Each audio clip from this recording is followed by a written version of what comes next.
Hola, ¿cómo están? ¿Me escuchan? ¿Cómo están el día de hoy? Los voy a estar leyendo acá por el chat. ¿Me escuchan bien? Nada más confírmenme acá en el chat.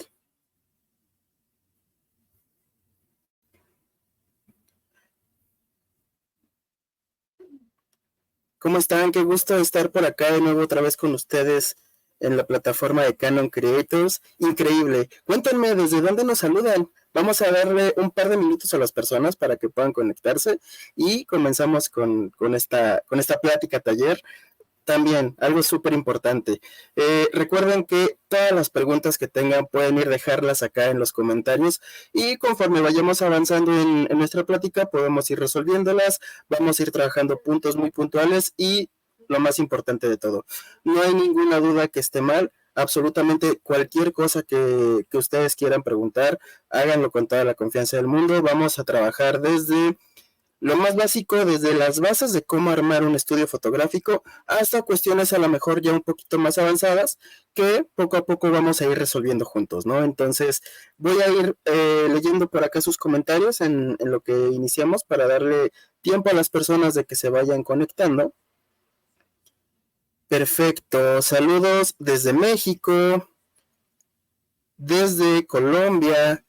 Qué gusto tenerlos por acá, chicos.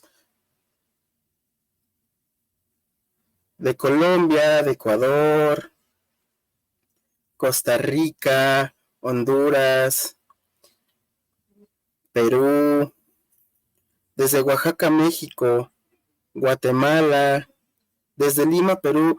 Qué increíble es poder compartir estas pláticas con toda Latinoamérica. Estoy seguro que esto les va a ayudar si es que tienen la idea de adentrarse un poquito a la fotografía de estudio. Puede ser un poquito complicado cuando a lo mejor no tenemos las mejores herramientas para hacerlo, pero créanme, ahorita vamos a abarcar desde cómo empezar lo más económico hasta trabajar ya cuestiones mucho más profesionales. Vamos a pasar por todos los presupuestos para que ustedes puedan armar su estudio fotográfico y hacer las fotografías que a ustedes más les gusten, ¿no? Entonces ya son 5 con 2, vamos a empezar. Ya conforme se vayan conectando iremos resolviendo algunas dudas. Entonces, bienvenidos a nuestro taller del día de hoy, Equipa tu estudio fotográfico. Quiero darle las gracias a Canon Creators por abrir esta plataforma para que podamos compartir y que podamos despejar todas estas dudas, ¿no? Antes de que comencemos, me presento, mi nombre es Luis Arriaga. Tal vez ya he tenido la oportunidad de trabajar con algunos de ustedes en alguna de las clases de Canon Academy, pero les platico un poquito de mi recorrido como fotógrafo para que sepan por qué les estoy hablando de esto, la experiencia que he tenido y de esta manera podemos afianzar cada una de las cosas con las que vamos a trabajar el día de hoy, ¿no? Este mes precisamente cumplo 7 años como fotógrafo profesional. En este recorrido la verdad es que la fotografía me ha dado cosas increíbles. Llevo trabajando con Canon como profesor de su plataforma en línea en Canon Academy Online desde hace aproximadamente 5 años. Desde junio he tenido la oportunidad de colaborar con Canon Creators y poder llevarles mes con mes pláticas diferentes sobre todos estos temas que a ustedes les apasionan. Y en el 2021 quedé finalista de un concurso que se llama Red Bull Illum, que es el concurso de deportes de acción más grande a nivel mundial. Tuve la oportunidad de repetir, pero ahora en semifinales, en el 2023. Y actualmente, pues, le estoy dedicando muchísimo a la parte de la docencia. Eso me ayuda también a desarrollar mis proyectos personales. Y hablando de temas de fotografía de estudio, pues estuve desarrollando muchísimo tiempo en Kinoki Studio, el estudio donde trabajo, eh, que es de una de mis mejores amigas, muchísima fotografía editorial principalmente para músicos. Hemos trabajado con músicos de muchas partes de Latinoamérica, ¿no? Por ejemplo, con Bayano, que es el vocalista original de Los Pericos, con bandas mexicanas como Los Estrambóticos.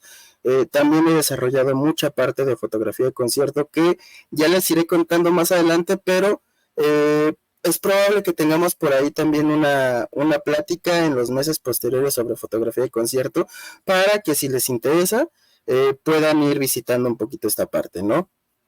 Si quieren ver un poco más de mi trabajo, les dejo aquí mi Instagram, es @luisarriagaph.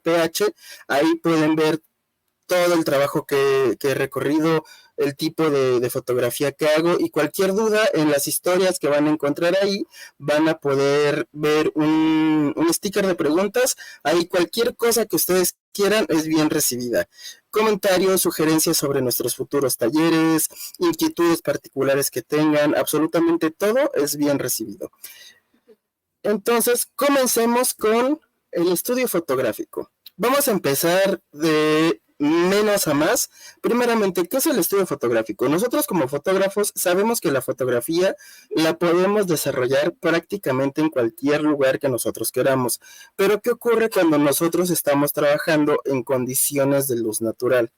Que dependemos totalmente de estas condiciones. A lo mejor puede que tengamos la luz más perfecta del mundo a las 8, 9 de la mañana, 7 de la mañana en este espectro para aprovechar la hora dorada, la hora azul, o también puede ser en el atardecer, donde a lo mejor nosotros a las 6, 7 de la tarde, tarde-noche, vamos a tener una luz muy linda. Pero ¿qué ocurre? Que dependemos de muchísimos factores para que esa luz mantenga la misma calidad con la que nosotros queremos venir trabajando. ¿Qué factores? Número 1, el clima. Conforme podemos tener un día soleado, conforme podemos tener el día más lluvioso, y eso puede llegar a arruinar nuestro shooting.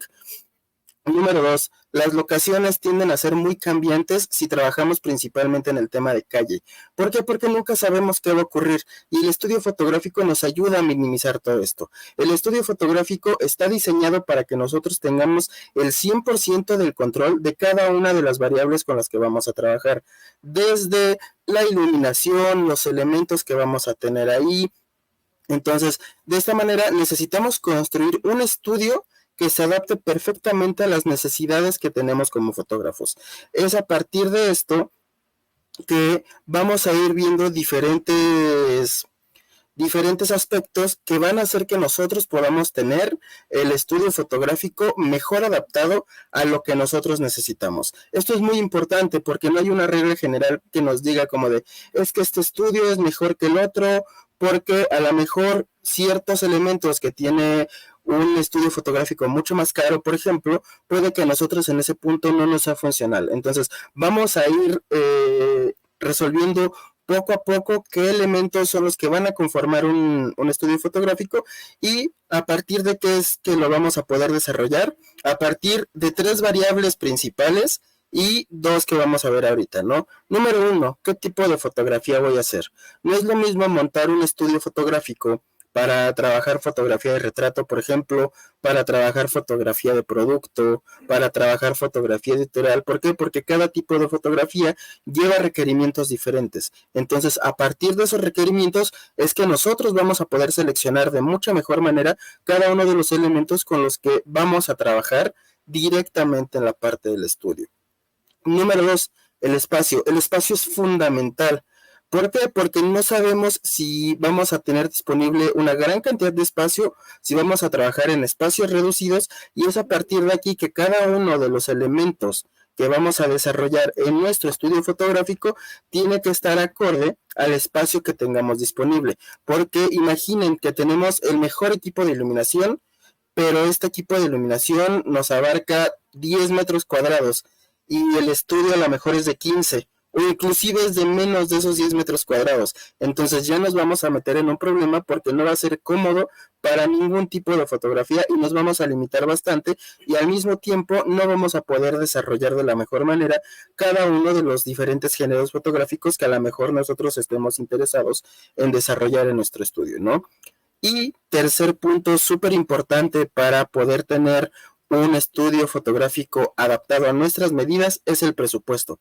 Aquí sí vamos a poder visualizar cómo podemos trabajar desde presupuestos muy limitados hasta cosas incalculablemente caras, acorde a la calidad y a los elementos que nosotros queramos desarrollar. Y por último, estas dos que yo las puse como variables porque va a depender de cada uno de nosotros, acorde al proyecto que tengamos con nuestro estudio fotográfico, y es que este estudio puede ser fijo, donde nosotros a lo mejor tengamos algún espacio, rentemos algún espacio y ahí es que montemos todo y esperemos a que nuestros clientes vayan hacia este lugar o vamos a buscar un estudio móvil. En este estudio móvil, ¿qué es lo que va a ocurrir? Que nosotros, cada uno de los elementos que vamos a trabajar, vamos a poder poner y quitarlos de cualquier espacio en el que nosotros nos desarrollemos para convertir lugares diferentes o locaciones en espacios donde podamos trabajar fotografía de estudio. Entonces, vamos a ver la primera de estas variables y de los elementos que son súper importantes. Recuerden, aquí cualquier duda que tengan la pueden poner en los comentarios y les voy a poner mi Instagram en la parte inferior junto con las redes sociales de Canon Latinoamérica para que sigan a cada una de los diferentes Instagrams que tenemos en toda Latinoamérica, ¿no? Entonces, primer elemento súper importante con el que vamos a trabajar son los fondos. El fondo es el que le va a dar, digamos, la relevancia o que nos va a ayudar a enmarcar a lo que sea que nosotros vayamos a fotografiar. Y el fondo va a depender totalmente de las necesidades que nosotros tengamos. Entonces, ¿qué es lo que vamos a tener ahorita? Dependiendo del espacio, es el fondo con el que nosotros vamos a poder trabajar.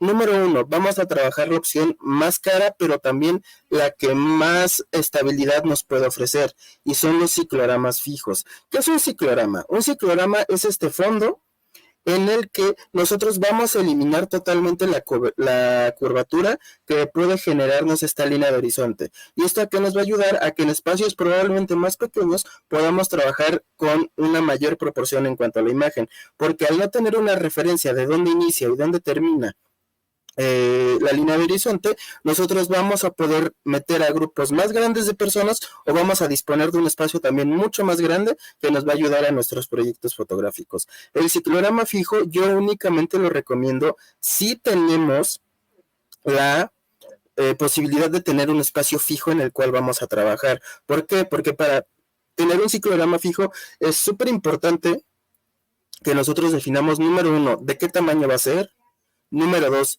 el material con el que lo vamos a trabajar, porque para esto también vamos a necesitar tener un equipo de trabajo, ya sea algún arquitecto, algún carpintero, que nos ayuden a desarrollar toda la estructura con la que vamos a trabajar, acorde a las condiciones del lugar. Entonces, yo principalmente recomiendo que si tienen un espacio fijo y pueden trabajarlo, la mejor opción para tener un mantenimiento relativamente económico y al mismo tiempo materiales de una muy buena durabilidad, lo hagan de madera. ¿Por qué? Porque en caso de que a lo mejor ustedes quieran rentar un espacio y cuando ya no se sientan cómodos o cuando sientan la necesidad de buscar un espacio mucho más grande, esto se puede desmontar y es probable que una gran cantidad del ciclorama puedan transportarlo al nuevo estudio en el que vayan a trabajar, ¿no? Entonces, el ciclorama fijo nos va a ayudar muchísimo si nosotros tenemos un proyecto a mediano o largo plazo en el que nosotros vamos a tener, digamos, algo multidisciplinario, porque este tipo de cicloramas no solamente nos van a servir para fotografía, sino que en caso de que a lo mejor queramos hacer producción de videos musicales o de video o multimedia en general, también puede ser de muchísima utilidad, ¿no? Entonces, esta es la primera opción, es la más cara de todas, pero también es la que más nos va a durar en cuanto a una relación del tiempo, ¿no? Número 2, cicloramas de papel. Estos son los más usados. ¿Qué ventajas tienen? Podemos tener una infinidad de fondos diferentes de colores con los cuales nosotros vamos a poder trabajar acorde a las situaciones en las que queramos desenvolver nuestro tipo de fotografía. Son relativamente económicos, pero hay que considerar también el espacio. Para un estudio fotográfico, lo más recomendable para tener un fondo, digamos, de este tipo, es tener mínimo 3 metros a lo largo. ¿Por qué? Porque este tipo de cicloramas van a medir entre 2.5 metros y 3 metros, dependiendo de la marca con la que nosotros estemos trabajando. Regularmente se le conoce como papel Savage y lo pueden encontrar en cualquier tienda distribuidora de equipo de fotografía. Desventaja.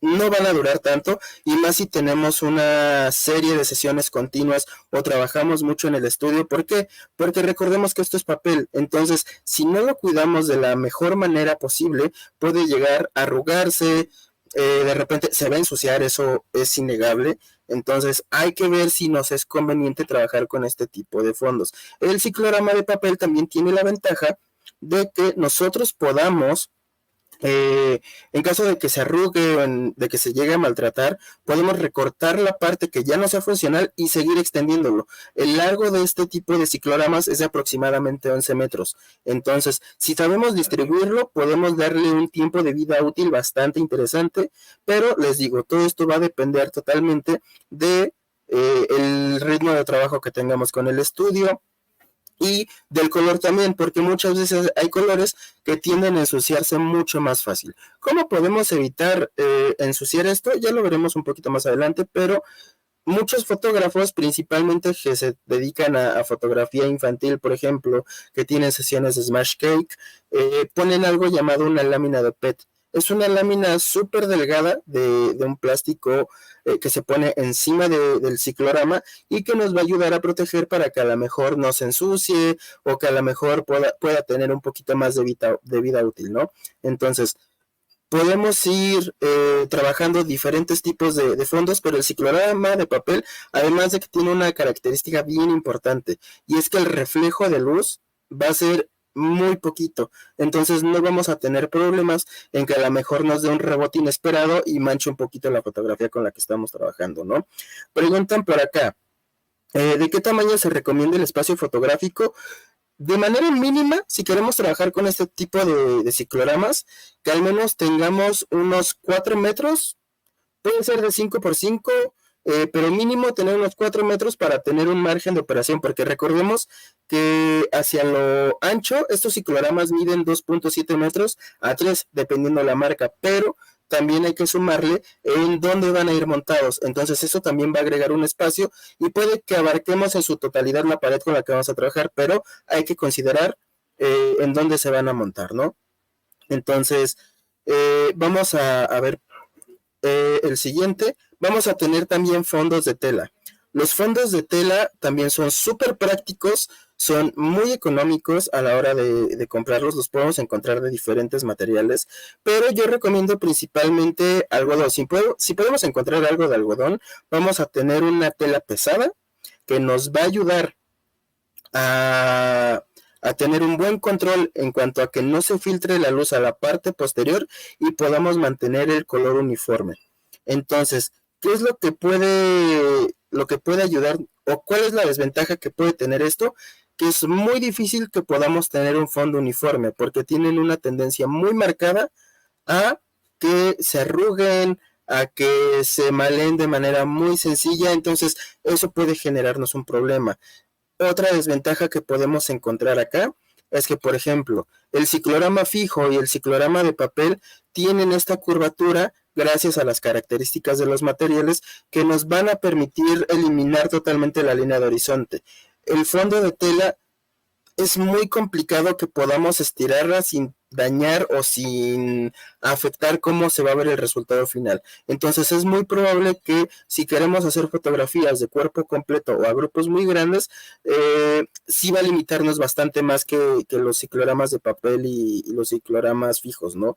Entonces hay que considerarlo como una opción de introducción, y a lo mejor si vamos a trabajar fotografía de producto o vamos a trabajar retratos en planos medios o en primeros planos, puede ser una opción, pero hay que considerar cada una de las ventajas y desventajas que puede llegar a ofrecernos, ¿no? Ahora, ¿para qué estilos usan más los fondos de tela? Justo para fotografía de retrato, pero donde no trabajemos ni planos americanos ni planos de cuerpo entero. Para ese tipo de situaciones nos puede ser más funcional el hecho de usar un fondo de tela. También para fotografía de producto. ¿Por qué? Porque a lo mejor nosotros no, para foto de producto no necesitamos extender tanto, digamos, las dimensiones del fondo de tela. Entonces, podemos hacer algo un poco más pequeño, nos puede ayudar a reforzar el hecho de que no se traspase la luz y de esta manera puede ser también una manera muy útil de resolver los diferentes géneros fotográficos que nosotros queramos trabajar, ¿no? Nos dice por acá Byron: yo estoy armando un pequeño estudio y tengo uno de estos fondos de papel de 1,5 metros de ancho. ¿Es recomendable así o mejor más espacio? Va a depender totalmente del tipo de fotografía que tú estés realizando. Si con 1,5 metros te es funcional ahorita para las fotografías que estás haciendo, créeme que no hay ningún problema. Yo sí consideraría trabajar con un fondo más grande, te digo, de unos 3 metros. ¿Por qué? Porque nos va a dar más apertura a que nosotros podamos seguir desarrollándonos, a lo mejor para fotografías grupales, a lo mejor para grabaciones. Entonces, si podemos tener algo un poquito más grande, creo que sí nos puede ser bastante funcional. Ahora, ¿qué otra opción tenemos? Los fondos plegables. Estos fondos son súper útiles al momento en el que nosotros queramos trabajar, por ejemplo, un estudio móvil. ¿Por qué? Porque esto es igual que un rebotador, por ejemplo, de estos 5 en 1. Nosotros lo podemos compactar y lo vamos a llevar a cualquier lado en un espacio muy reducido.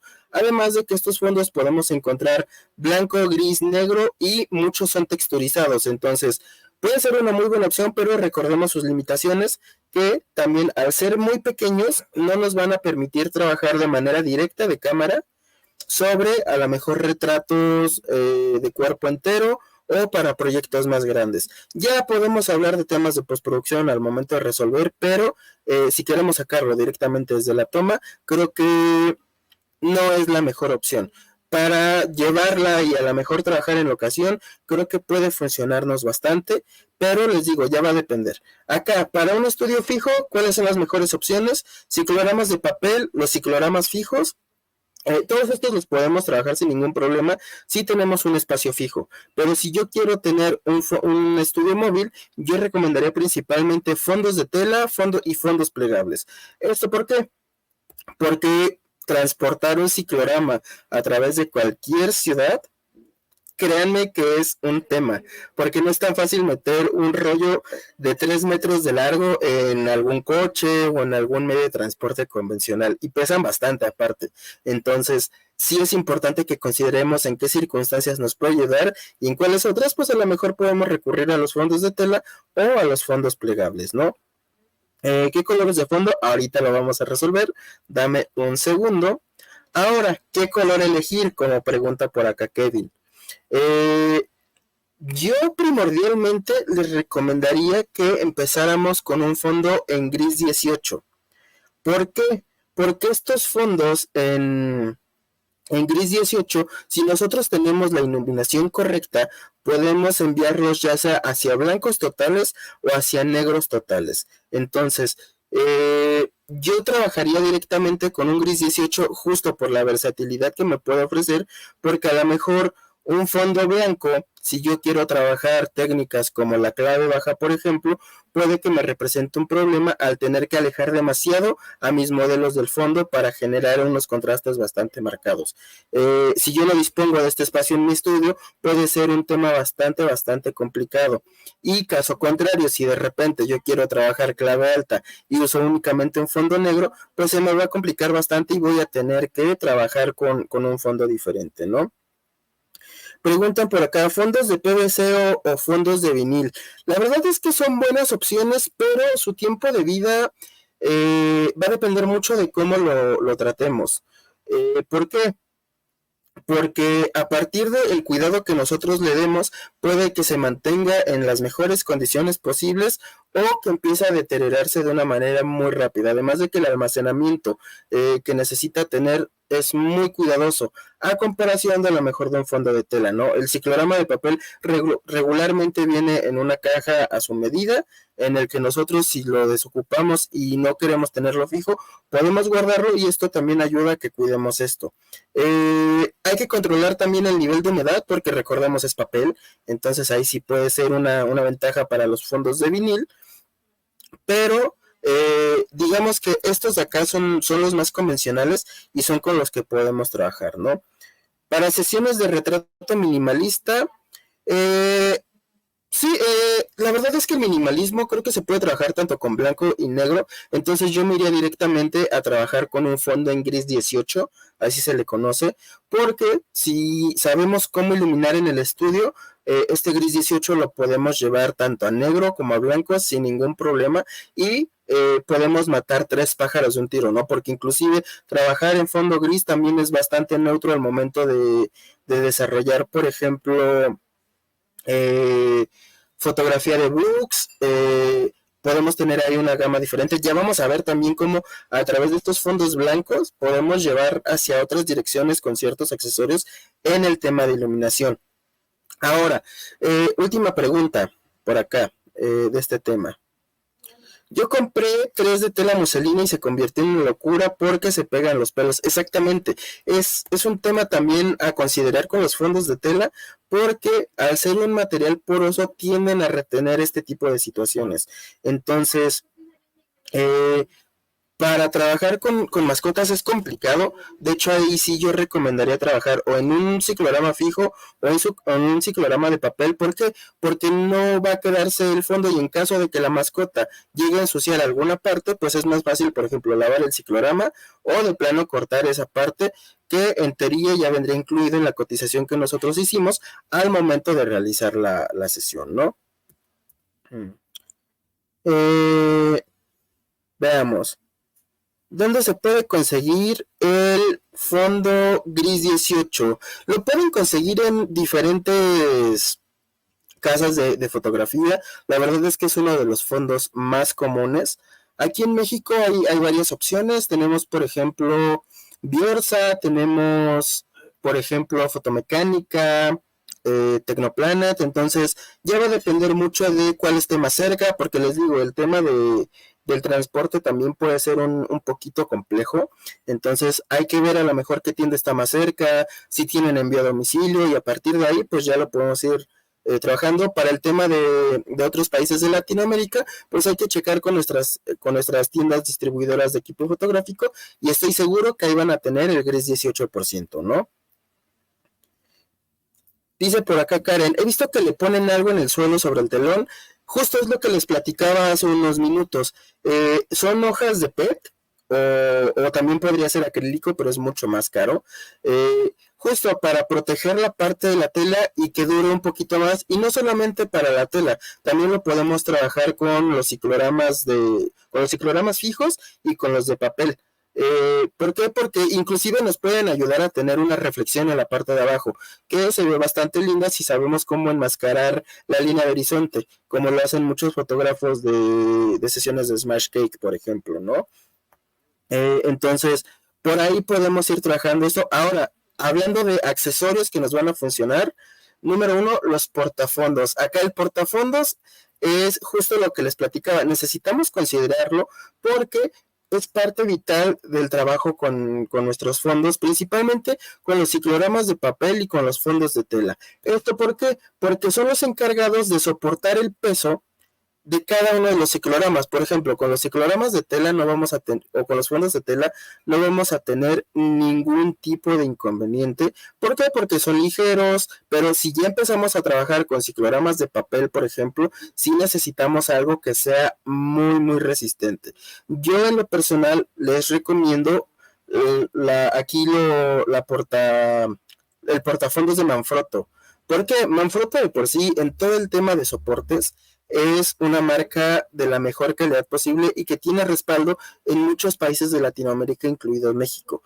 Además de que algo que me gusta mucho con el tema de Manfrotto es que tiene suspensión en la parte de los tripiés. Entonces, si de repente por algo no aseguramos bien al momento de armar o situaciones de este tipo, puede que sí nos evite por ahí un susto y el daño del equipo. Entonces, por ahí podemos trabajarlo. Si no queremos trabajar un portafondos, también podemos encontrar este tipo de bases que podemos ubicar directamente en el estudio. Esto se fija directamente a la pared y aunado a estos soportes con las cadenas, nosotros vamos a poder extender y retraer los fondos que queramos. Por ejemplo, acá vamos a tener oportunidad de tener 3 fondos montados al mismo tiempo. Entonces, si nosotros queremos trabajar un estudio fijo, pero todavía no queremos hacer la inversión para hacer un ciclorama de madera o alguna construcción mucho más elaborada, esta también puede ser una gran opción porque nos permite tener diferentes cicloramas al mismo tiempo y hacer una variación en las diferentes sesiones que nosotros podamos ir teniendo, ¿no?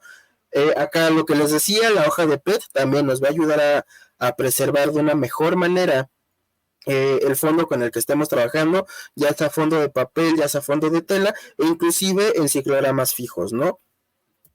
Y para finalizar con esta parte de los fondos y seguir con las preguntas, las pinzas, ¿por qué es importante que utilicemos este tipo de pinzas? Y si se fijan, estas pinzas tienen unas gomas en donde hacen presión. ¿Por qué? Porque este tipo de pinzas van a ir justo en donde nosotros vamos a colocar el ciclorama con el portafondos. ¿Para qué? Para que con el mismo movimiento al momento de extender nuestro fondo no salga fondo de más y podamos trabajarlo de la mejor manera. Nos ayuda a extender y a tener, digamos, esta curvatura muy bien trabajada para que no presentemos ningún inconveniente. Además de que, como pueden ver por acá arriba, le podemos adaptar otro tipo de aditamentos, alguna cabeza de iluminación, algún otro accesorio como una bandera, pero pues eso ya lo iremos viendo, ¿no? Hasta aquí, ¿alguna duda, chicos, con la parte de los fondos para que podamos continuar ahora con el tema de la iluminación, que también es un tema increíblemente amplio? Antes de continuar, voy a responder algunas de sus preguntas. ¿Cuáles son los mejores tipos de tela para fondo? Yo recomiendo principalmente que busquemos telas que tengan en su composición un 100% de algodón. Esto nos va a ayudar mucho a que no sea translúcida y no tengamos una pérdida de iluminación o de luz en la parte que vamos a trabajar, ¿no? Hay marcas como Newer, por ejemplo, que manejan fondos bastante interesantes y que nos pueden ayudar muchísimo. ¿Qué más tenemos por acá? Para foto de producto he visto que algunos usan cartulina de papel grueso. Como recurso, la verdad es que es súper funcional.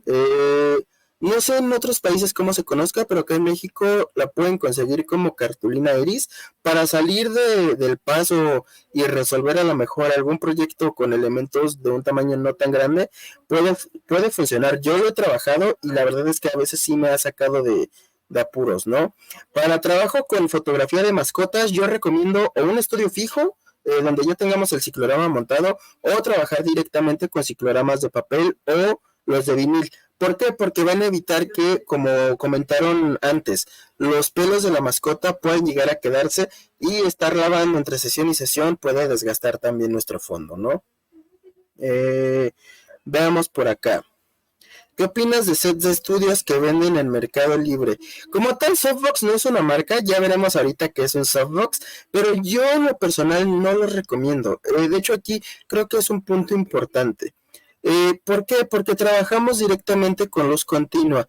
Estas lámparas que, como podrán ver muchos, que estoy seguro que a lo mejor han trabajado con alguno de estos estudios, si bien son lámparas que dan mucha iluminación, para el tema de fotografía no tienen la potencia que nosotros estamos buscando. Entonces puede ser que las sombrillas que incluyen el fondo nos funcionen, pero hablando estrictamente para que cumpla el propósito de un estudio fotográfico, va a ser difícil porque vamos a tener que forzar muchísimo los parámetros directos de la cámara. ¿A qué me refiero con esto? A que vamos a tener que subir el ISO, usar velocidades de obturación más lentas, a tener que usar diafragmas más cerrados, y eso en un estudio no es lo más conveniente. ¿Por qué? Porque no tenemos el control total de cada uno de los elementos que podemos controlar dentro de un estudio, sino todo lo contrario. Para ese caso, mejor vamos a trabajar con luz natural, ¿no? Entonces, yo no recomiendo estos sets que podemos encontrar en Mercado Libre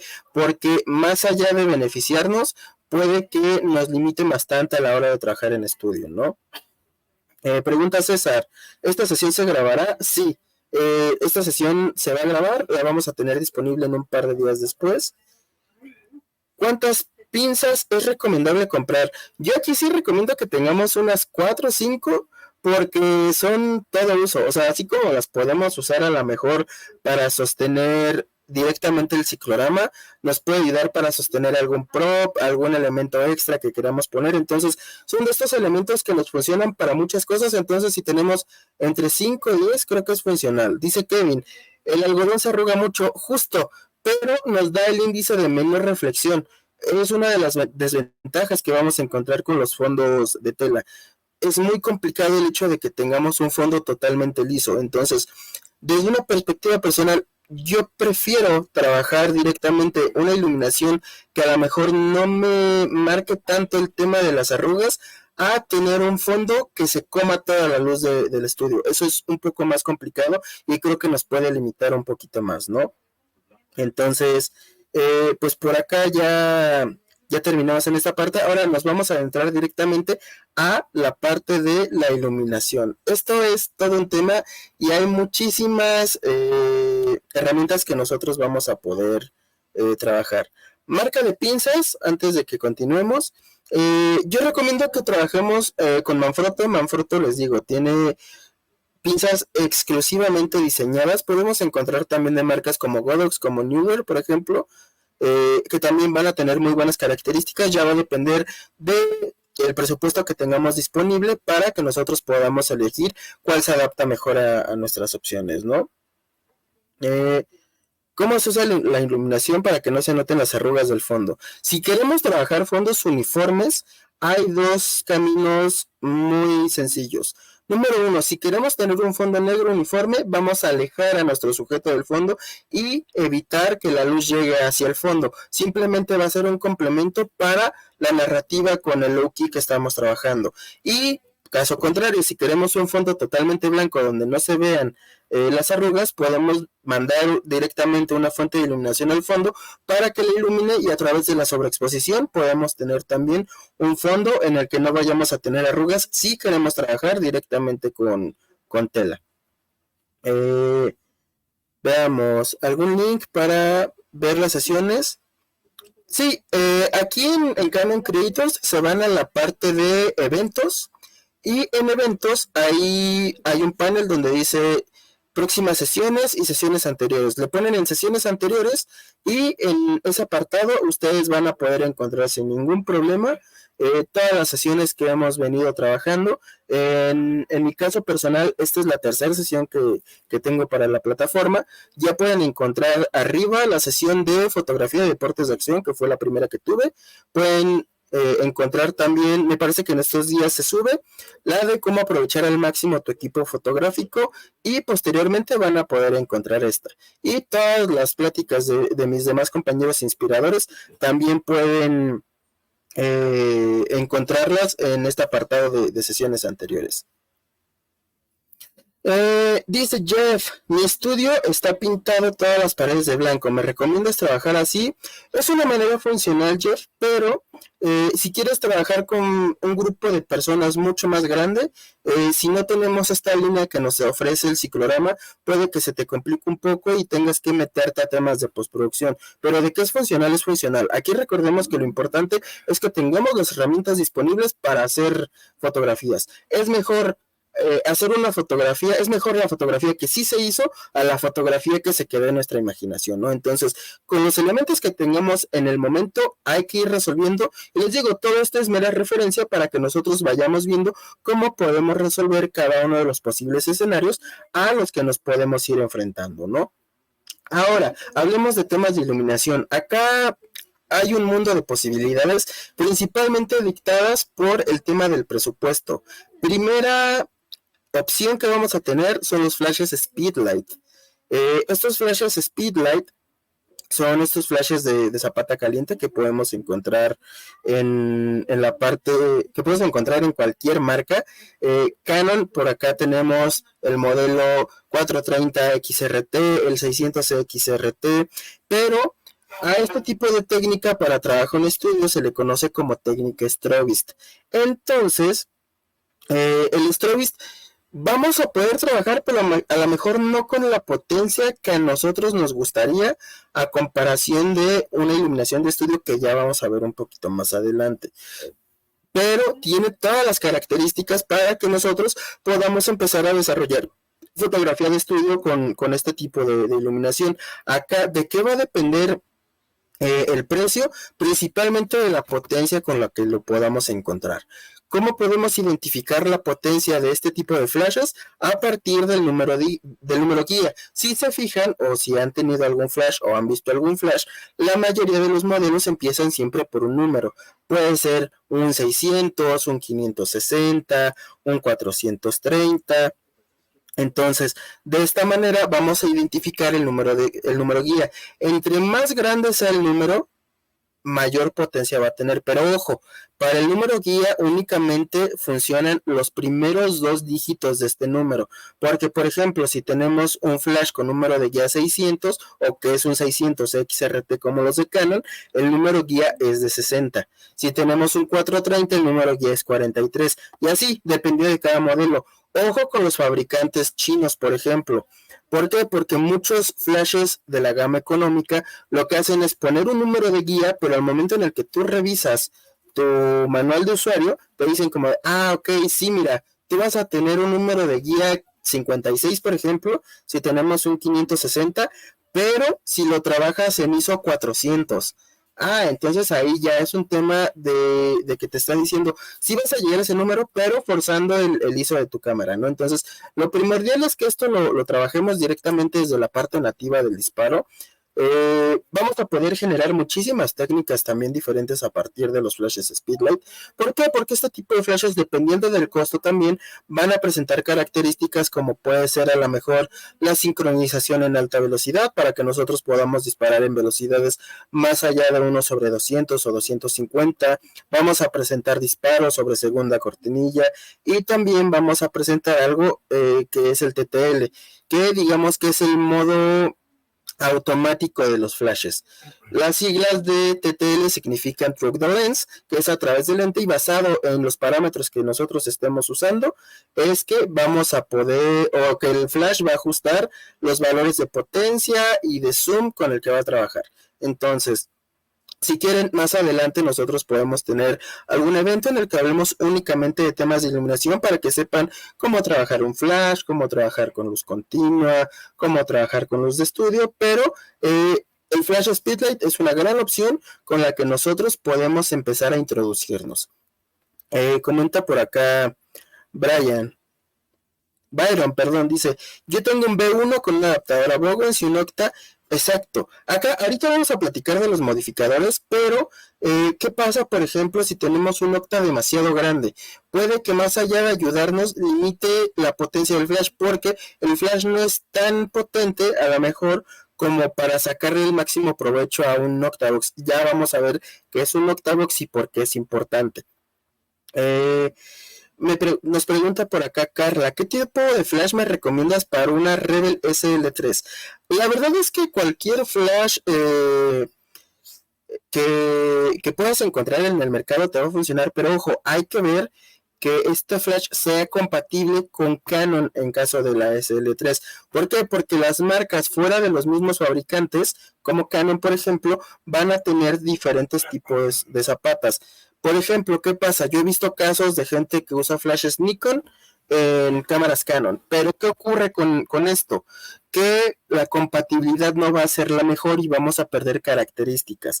Entonces, otro punto importante al momento de seleccionar el tipo de flash con el que vamos a trabajar es verificar que tenga el pin central o pin universal. ¿A qué me refiero con esto? Hay algunas cámaras, como en su momento fue la Rebel T7, que salieron sin este pin y únicamente podían trabajar con flashes directamente de Canon. Eventualmente otras marcas como Godox, por ejemplo, sacaron opciones, pero eso limitó mucho el campo que podíamos tener con los flashes Speedlight, ¿no? Y cosa igual súper importante es que estos flashes los vamos a poder trabajar fuera de cámara. Es por eso que podemos tener esta característica de que podemos empezar a trabajar temas de iluminación de estudio y hacer esquemas de iluminación. ¿Por qué? Porque este tipo de flashes también se pueden conectar a través de disparadores, dependiendo de cada marca, para poder generar esquemas de iluminación de diferente tipo. Acá la única limitante va a ser, uno, la potencia que nos puede ofrecer, pero la ventaja principal que van a tener, además del costo, en la mayoría de las ocasiones, es que son portátiles. Entonces, esto lo podemos llevar a cualquier lugar y vamos a poder armar una sesión inclusive en exteriores y nos va a ser muy, muy funcional, ¿no? Nos dicen por acá, este flash se puede usar como estudio sin necesidad de montarlo en la cámara. Exactamente, es justo lo que les platicaba. También podemos trabajar esto como un flash de estudio y no vamos a tener ningún problema siempre y cuando tengamos el disparador correcto.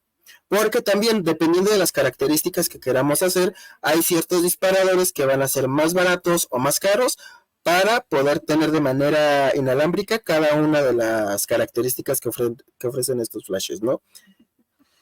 Como dice Byron, justo el R50 necesitamos un adaptador porque no tiene los pines, entonces hay que checar eso con la cámara con la que estamos trabajando y no únicamente para los flashes Speedlight, sino también para los transmisores que vamos a trabajar con el diferente tipo de marcas, ¿no? Entonces, hasta aquí chicos, ¿alguna otra duda que tengan con el tema de los flashes Speedlight? Yo no, 568. Yo no, la verdad es que es una marca muy buena.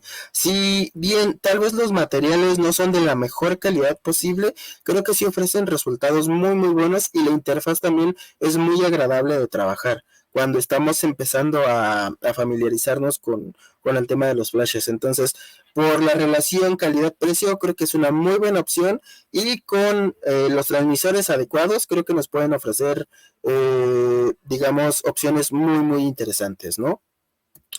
Ahora, vámonos con el tema de la iluminación continua. La iluminación continua también nos puede ser útil al momento de trabajar con fotografía de estudio y digamos que es más sencillo de trabajarla.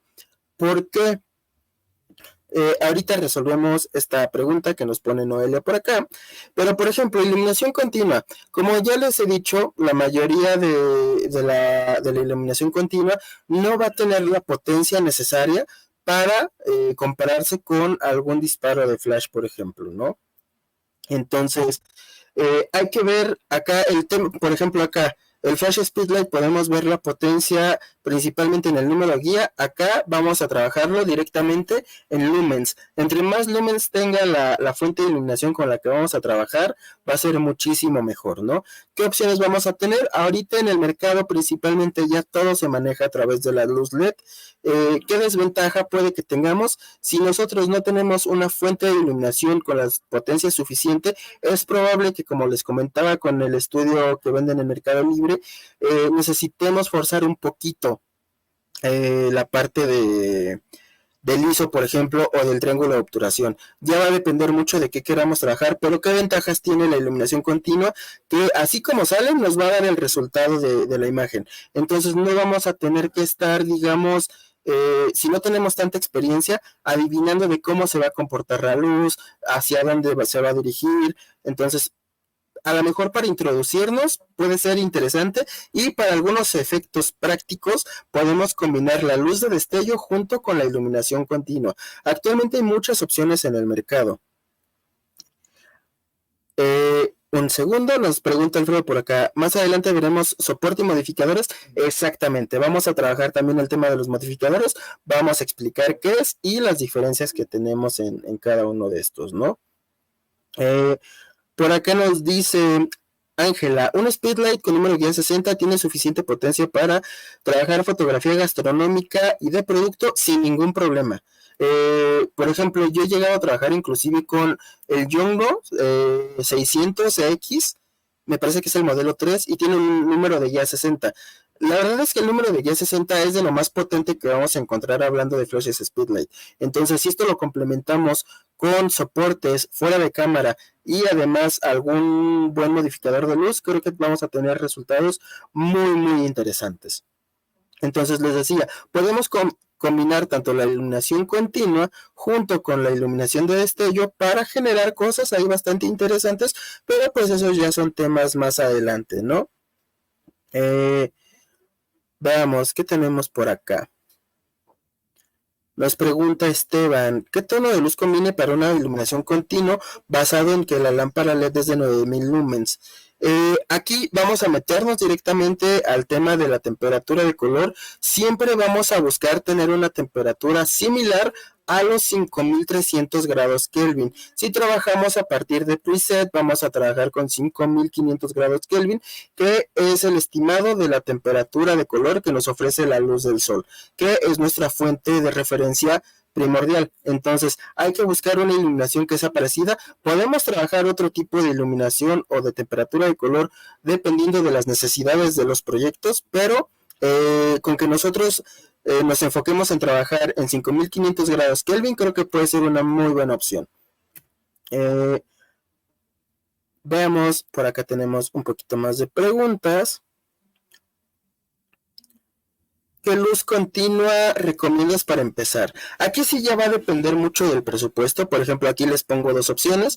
Tenemos la Spectra de Manfrotto, que es una opción bastante buena.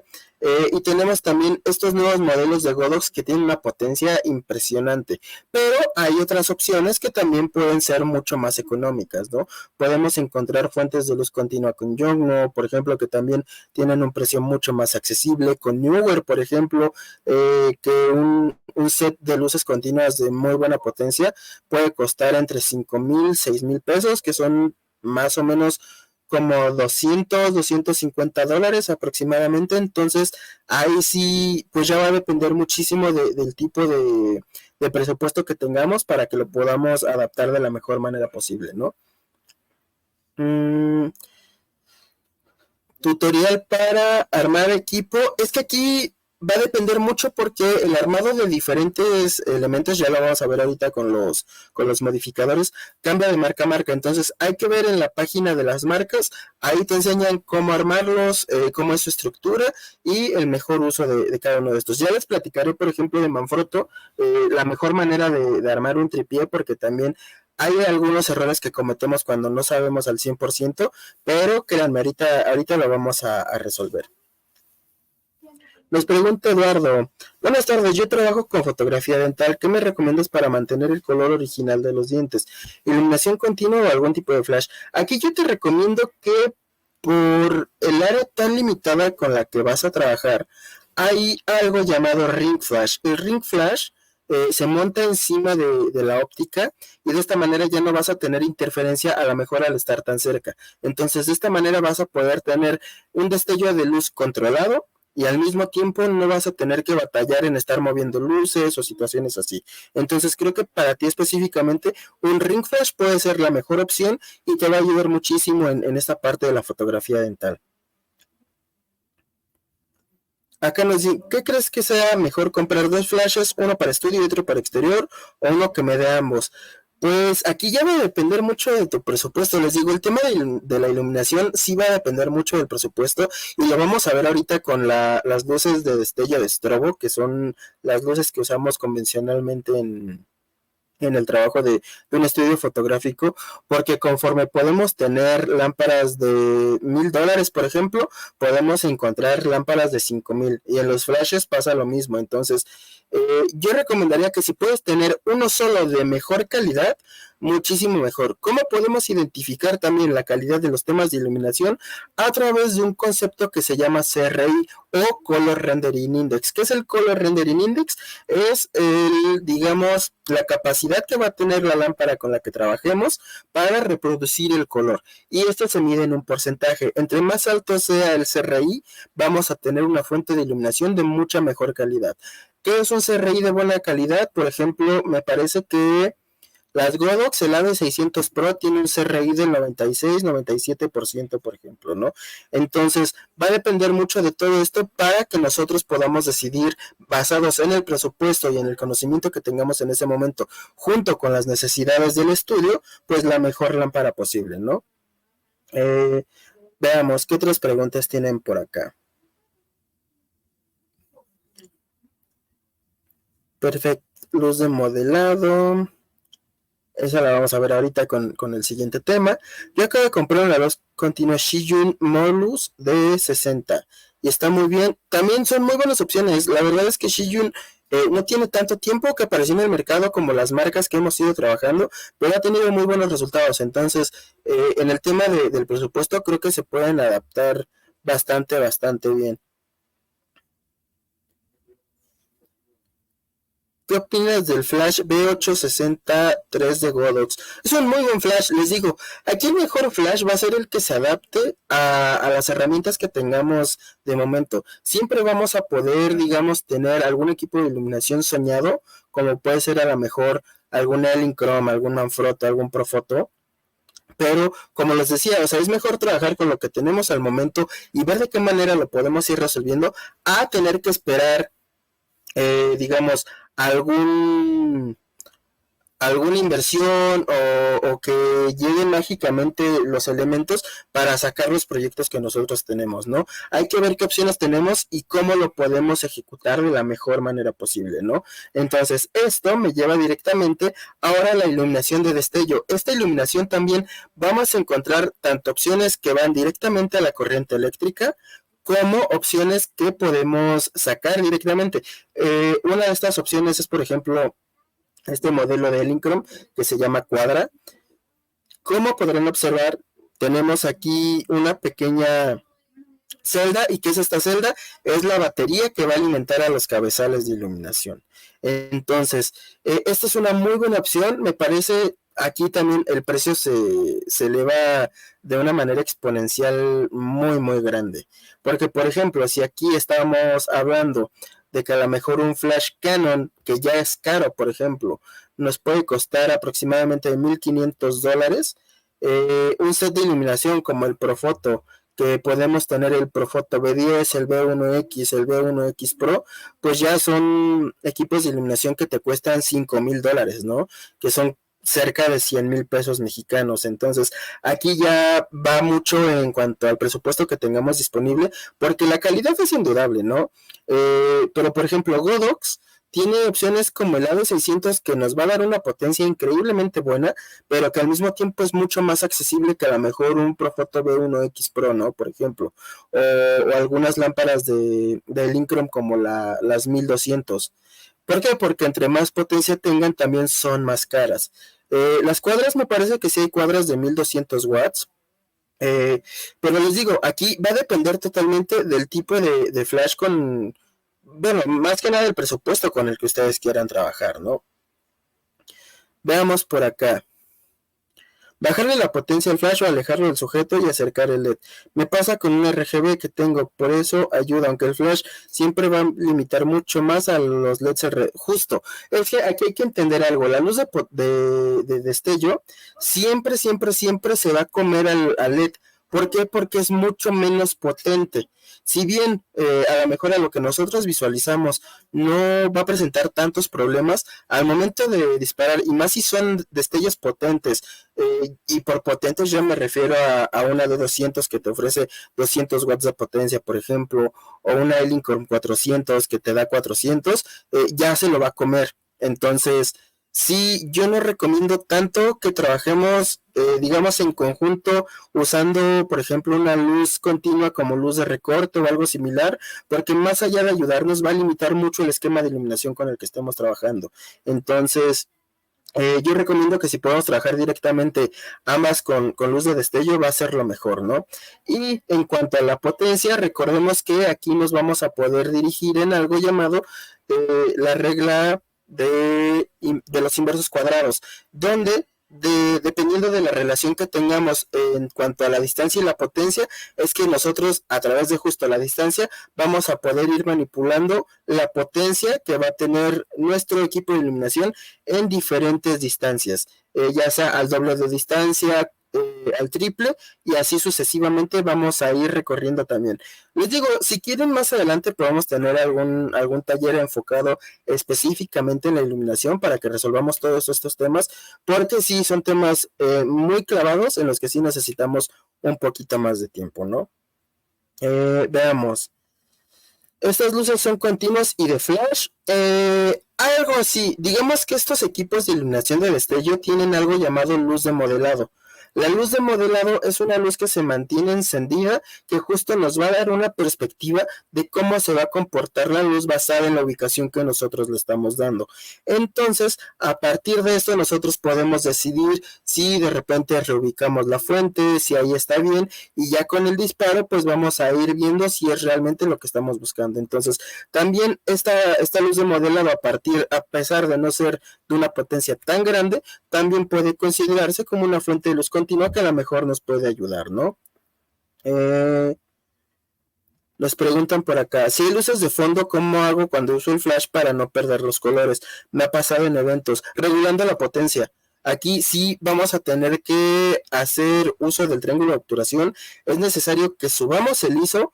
Puede sonar un poquito contradictorio subir el ISO y trabajar con flash, pero de esta manera vamos a recuperar los colores del fondo y trabajar con potencias bajas que únicamente nos ayuden a rellenar la parte frontal, y de esta manera vamos a poder tener un muy buen equilibrio tanto en la parte de los fondos con las diferentes fuentes de iluminación que tengamos de color, y al mismo tiempo vamos a tener todas las características que nos ofrece una luz de destello, en este caso el flash.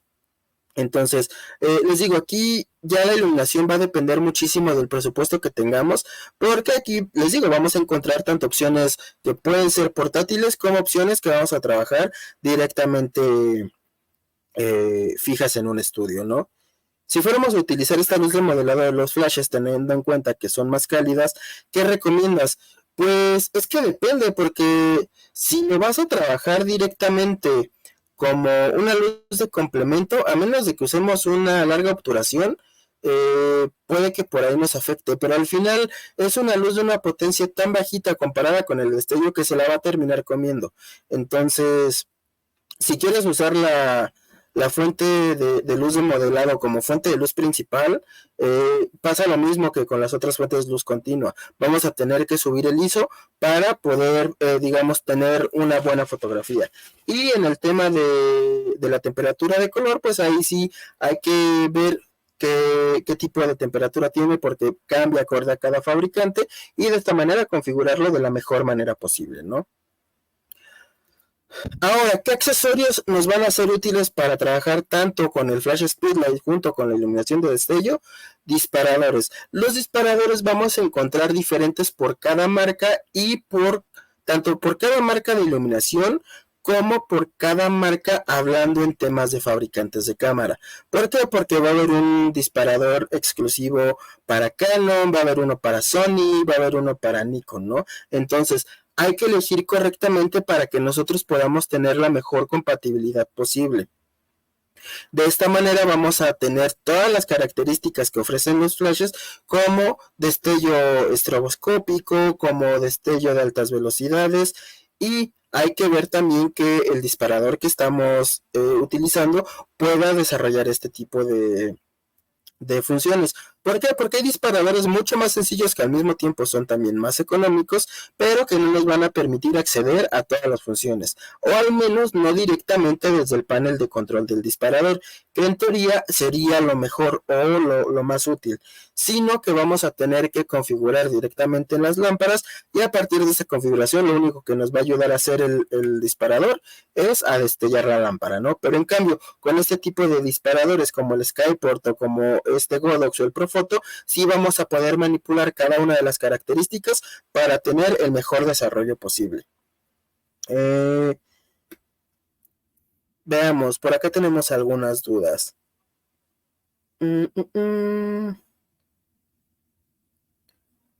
¿Cuántos flashes es importante tener en un estudio? Va a depender mucho del tipo de fotografía que quieras hacer, porque inclusive, o sea, hay estudios con los que podemos trabajarlo a una sola fuente de iluminación. Entonces ya va a depender de qué tan complejo quieres que sea el trabajo que vayamos a desarrollar. Podemos ir trabajando esto. Esto se trabaja directamente ya en diseño de esquemas de iluminación. Ya podemos tener, por ejemplo, una luz principal, podemos tener una luz de recorte, podemos tener una luz al fondo. Entonces, ya va a depender mucho de los proyectos que realicemos, pero si queremos empezar a trabajar con un estudio que sea al 100% funcional, lo podemos hacer inclusive con una sola fuente de iluminación, ¿no? ¿Qué disparadores son compatibles con la SL3? El X2T de Kodak sirve siempre y cuando sea el diseñado para Canon, porque te digo, hay para diferentes fabricantes, entonces nada más hay que verificar que la compatibilidad sea directa con Canon y de esta manera vamos a poder tener una compatibilidad 100% trabajada. Ahora, vámonos a un tema súper importante y son los modificadores de luz, y estoy seguro que muchos de ustedes habían estado esperando esto, ¿no? ¿Qué es un modificador de luz? Como su nombre lo dice, son elementos que nos van a dar la oportunidad de modificar la luz tanto en su calidad como en las características que va a ofrecer. ¿Qué tipo de modificadores vamos a obtener? Número uno, campanas y snuts. Las campanas y los snuts son modificadores de luz que nos van a permitir tener la luz mucho más concentrada en algún punto en específico, y hablando en temas de calidad de la luz, también van a ofrecernos una luz mucho más dura. Entonces, son interesantes si queremos trabajar, por ejemplo, temas como la clave baja, si queremos trabajar contrastes muy marcados o para focalizar en un punto en específico. Entonces, a partir de esto creo que puede ser bastante funcional y son los primeros modificadores. De hecho, mucho del equipo de iluminación con el que estemos trabajando ya va a traer incluidas algunas campanas. Al menos, por ejemplo, creo que el Incrom y Profoto ya las incluyen al momento de trabajar esta parte, ¿no? ¿Qué otro modificador vamos a encontrar? Los softbox. Los softbox nos van a ayudar a tener una luz mucho más suave, y aquí sí vamos a tener una variedad mucho más amplia. Vamos a tener cuadras, vamos a tener rectas o stripes, y vamos a tener octavox. Desde una perspectiva muy personal y en base a lo que yo he ido trabajando, sí les recomiendo muchísimo que trabajemos directamente con un octavox en la medida de que sea posible. ¿Cómo vamos a elegir el mejor softbox? Dependiendo totalmente de la fuente de iluminación con la que estemos trabajando. ¿Por qué? Porque a lo mejor muchas veces dentro de los octavox vamos a encontrar octavox que van a medir 1,20 m o inclusive un poquito más, dependiendo del fabricante. Pero ¿qué es lo que ocurre? Que si de repente el flash que yo tengo no cubre con la potencia que necesito para llenar un espacio tan amplio dentro del modificador de luz, más allá de ayudarme, me va a empezar a perjudicar. ¿Por qué? Porque a lo mejor no voy a tener la potencia necesaria, no voy a tener la luz que estoy buscando y se puede convertir en un obstáculo. Entonces hay que definir muy bien que estos modificadores de luz estén acorde a la potencia de la fuente de iluminación con la que esté trabajando. Para mí el más versátil es el Octavox, ya sea en su versión normal o en su versión Deep Octa. Entonces, a partir de esto es que nosotros vamos a poder ir eligiendo cuál nos va a funcionar mejor. Para un estudio, estos tres yo creo que son los más importantes: un octavox, una cuadra y una recta. La recta, por ejemplo, si vamos a trabajar fotografía de producto, creo que es súper útil. ¿Por qué? Porque nos va a permitir trabajar con elementos como cristalería, por ejemplo, o con elementos reflectantes, y nos va a ayudar a delimitar de una mejor manera la forma en la que podemos trabajar. Y para mí el de cajón obligatorio es la cuadra. ¿Por qué? Porque al tener unas proporciones, digamos, regulares, es un cuadrado totalmente, pues nos va a dar una iluminación bastante bonita, va a ser una luz bastante difusa, y de esta manera para temas tanto de producto como de retrato, inclusive para mascotas, creo que puede ser muy funcional.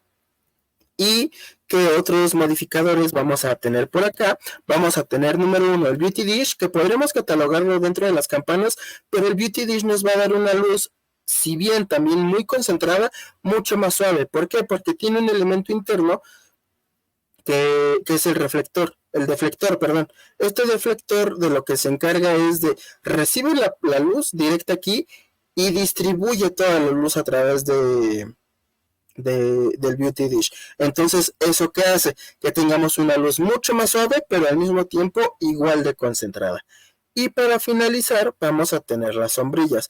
Yo principalmente no recomiendo tanto el uso de las sombrillas porque estas sombrillas, digamos que tienen una pérdida en cuanto al tema de la iluminación bastante marcado. Al tener la luz, digamos, en un espacio abierto, por llamarlo de alguna manera, vamos a tener una pérdida bastante fuerte en cuanto a la potencia que nos puede que nos puede ofrecer. Entonces, esto yo no lo recomiendo a menos de que sea la última opción o de que nos sintamos cómodos trabajando con ella, pero yo prefería trabajar directamente con algún softbox, como puede ser una cuadra, como puede ser un octavox. ¿Por qué? Porque nos van a permitir tener, número uno, diferentes escalas de suavizado en cuanto al tema de la luz, porque tienen diferentes capas, tienen, digamos, varias capas que nos van a ayudar a quitarlas o ponerlas para que tengamos una luz más dura o más suave, además de que recordemos que las características de la luz van a trabajar a partir tanto de potencia, distancia y tamaño. Entonces, entre más grande también, si tenemos la potencia correcta, creo que nos puede dar un muy buen resultado. Veamos, nos preguntan por acá, compré un Octavox para retrato, ¿qué opinas? Fue una gran inversión, la verdad es que si es un Octavox de, puede ser 1.10 por ejemplo, o de 80 centímetros, creo que inclusive entra en la categoría de portátil y te va a ser muy útil para el resto de las sesiones, ¿no? Sombrilla parabólica para un AV600 Pro. El AV600 Pro no va a tener ningún tipo de inconveniente al momento de trabajar con cualquier modificador de luz. La verdad es que tiene tanta potencia que puede ser muy útil para este tipo de circunstancias. Ya si lo trabajamos en complemento con luz natural, puede que ahí sí, si tenemos una difusión demasiado marcada, puede generarnos un problema, pero si lo trabajamos directamente en estudio como una fuente de luz principal, no va a haber ningún inconveniente de ningún tipo. Veamos. ¿Con qué tamaño de modificador o software recomiendas trabajar con un flash de zapata? Si vamos a trabajar un Octavox, yo recomendaría máximo uno de 80 centímetros. Pero he trabajado con Octavox de 1.10 y sí funciona, pero tengo que subir ligeramente el ISO. Entonces, nada más para considerarlo. Esto igual puede servir como que a lo mejor queramos hacer la inversión ahorita y el modificador nos sirva para alguna fuente de iluminación que lleguemos a tener a futuro, ¿no? Entonces, yo me iría si únicamente lo que tenemos ahorita es un flash de zapata, si es de una muy buena potencia, máximo 80 centímetros, y a partir de ahí trabajar también con cuadras a lo mejor de 30 por 30, de 35 por 35, ¿no? Veamos. ¿Qué tenemos por acá? Para el estudio de mascotas, ¿de qué medida y forma recomiendas los softbox? Yo aquí sí recomiendo que trabajemos, número uno, o con una cuadra muy grande, o preferentemente con un Octavox. ¿Esto por qué? Porque al momento de trabajar con mascotas necesitamos tener un espacio, pues digamos amplio, por todo el posible movimiento que pueden presentar las mascotas. Entonces necesitamos tener una cobertura de un área bastante amplia. Y un D-Octa creo que nos puede ofrecer esto. Ya sea uno de 80 o de 1.10, creo que puede ofrecernos las características que estamos buscando para poder resolverlo sin ningún tipo de problemas. Recomienda Octavox más que de 60, entonces sí, porque nos va a dar una luz más difusa, entonces creo que puede ser una mejor opción pensando en el mediano a largo plazo. ¿Por qué? Porque si lo podemos trabajar directamente con un flash de zapata caliente, no vamos a tener ningún problema en trabajarlo igual con fuentes de iluminación de mayor potencia. Veamos, ¿cuántos softbox son necesarios para iniciar? Yo creo que inclusive con una sola cuadra, o si están tus posibilidades, un Octavox pequeño, con eso es más que suficiente para que empieces a desarrollar tu trabajo en la fotografía de estudio, e inclusive fotografía con estudio en exteriores, ¿no? Creo que cualquiera de estos dos modificadores pueden serte muy útiles. Ya eventualmente el desarrollo de tu estudio y tu crecimiento como fotógrafo te irá dictando qué tipo de modificadores necesitas y para los proyectos que vayas a realizar, pero creo que con estos dos es más que suficiente para que puedas tener un buen inicio. Nos pregunta Carla por acá, ¿cuál es tu mejor recomendación para evitar las sombras? Número uno, conocer las características de la luz, las calidades. Una vez que conozcamos las calidades, trabajar a partir de luces con una calidad de luz suave. Hay que suavizar mucho la luz. Para esto nos van a ayudar estos modificadores. Entre más grandes, vamos a tener una difusión mucho más amplia y las sombras van a ser mucho más graduales. Y número dos, si no queremos sombras en el fondo, hay que alejar a nuestro modelo para que no lleguen hasta el fondo. Hay que evitar manchar el fondo. Entonces aquí lo que podríamos hacer, si queremos un fondo iluminado pero sin que aparezcan las sombras, podemos trabajar un esquema a 2 luces, donde el primer esquema va a ser mi luz principal hacia mi modelo con un difusor, y el segundo una luz directa al fondo que me ayude a iluminarlo sin ningún inconveniente. Entonces así es que podemos trabajar el tema de las sombras. Si lo trabajamos a una sola fuente de iluminación, yo lo que recomendaría sería alejar mínimo 1 metro a nuestro sujeto principal, para que la sombra no contamine de una manera tan exagerada el fondo, ¿no? Ahora, nos pregunta Rosario, Smash Cake, ¿qué modificador recomiendas? Igual me quedo con el Deep Octa o con el Octavox. Ya va a depender mucho del tamaño. ¿Por qué? ¿Por qué me quedo con este modificador específicamente? Porque gracias a las proporciones que tiene, nos puede ayudar a muchos géneros fotográficos donde necesitamos cubrir una zona muy amplia. Entonces, como el Smash Cake, necesitamos por ahí mucha colaboración de los papás, por ejemplo, mucha intervención con el bebé, estar leyendo la situación. Creo que algo que nos abarque una zona más amplia puede ayudarnos muchísimo, ¿no? Pregunta por acá Eric, ¿un buen tripié para detener un softbox? Ahorita vamos con eso, vamos a hablar del tema de los soportes, tanto para iluminación como para la cámara.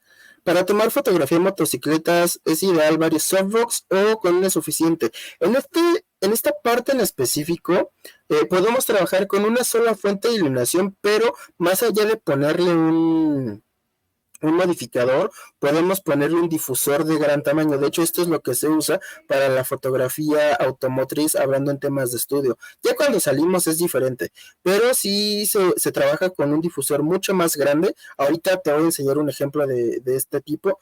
¿Para qué? Para que justo no limitemos de alguna manera la luz y cómo va a llegar. Pero podemos trabajar con una sola fuente de luz bastante potente y una difusión mucho más marcada, algo parecido a lo que en luz natural harían las nubes. Por acá nos pregunta Víctor, para exteriores con flash de zapata, ¿qué tamaño de softbox podría ser recomendable?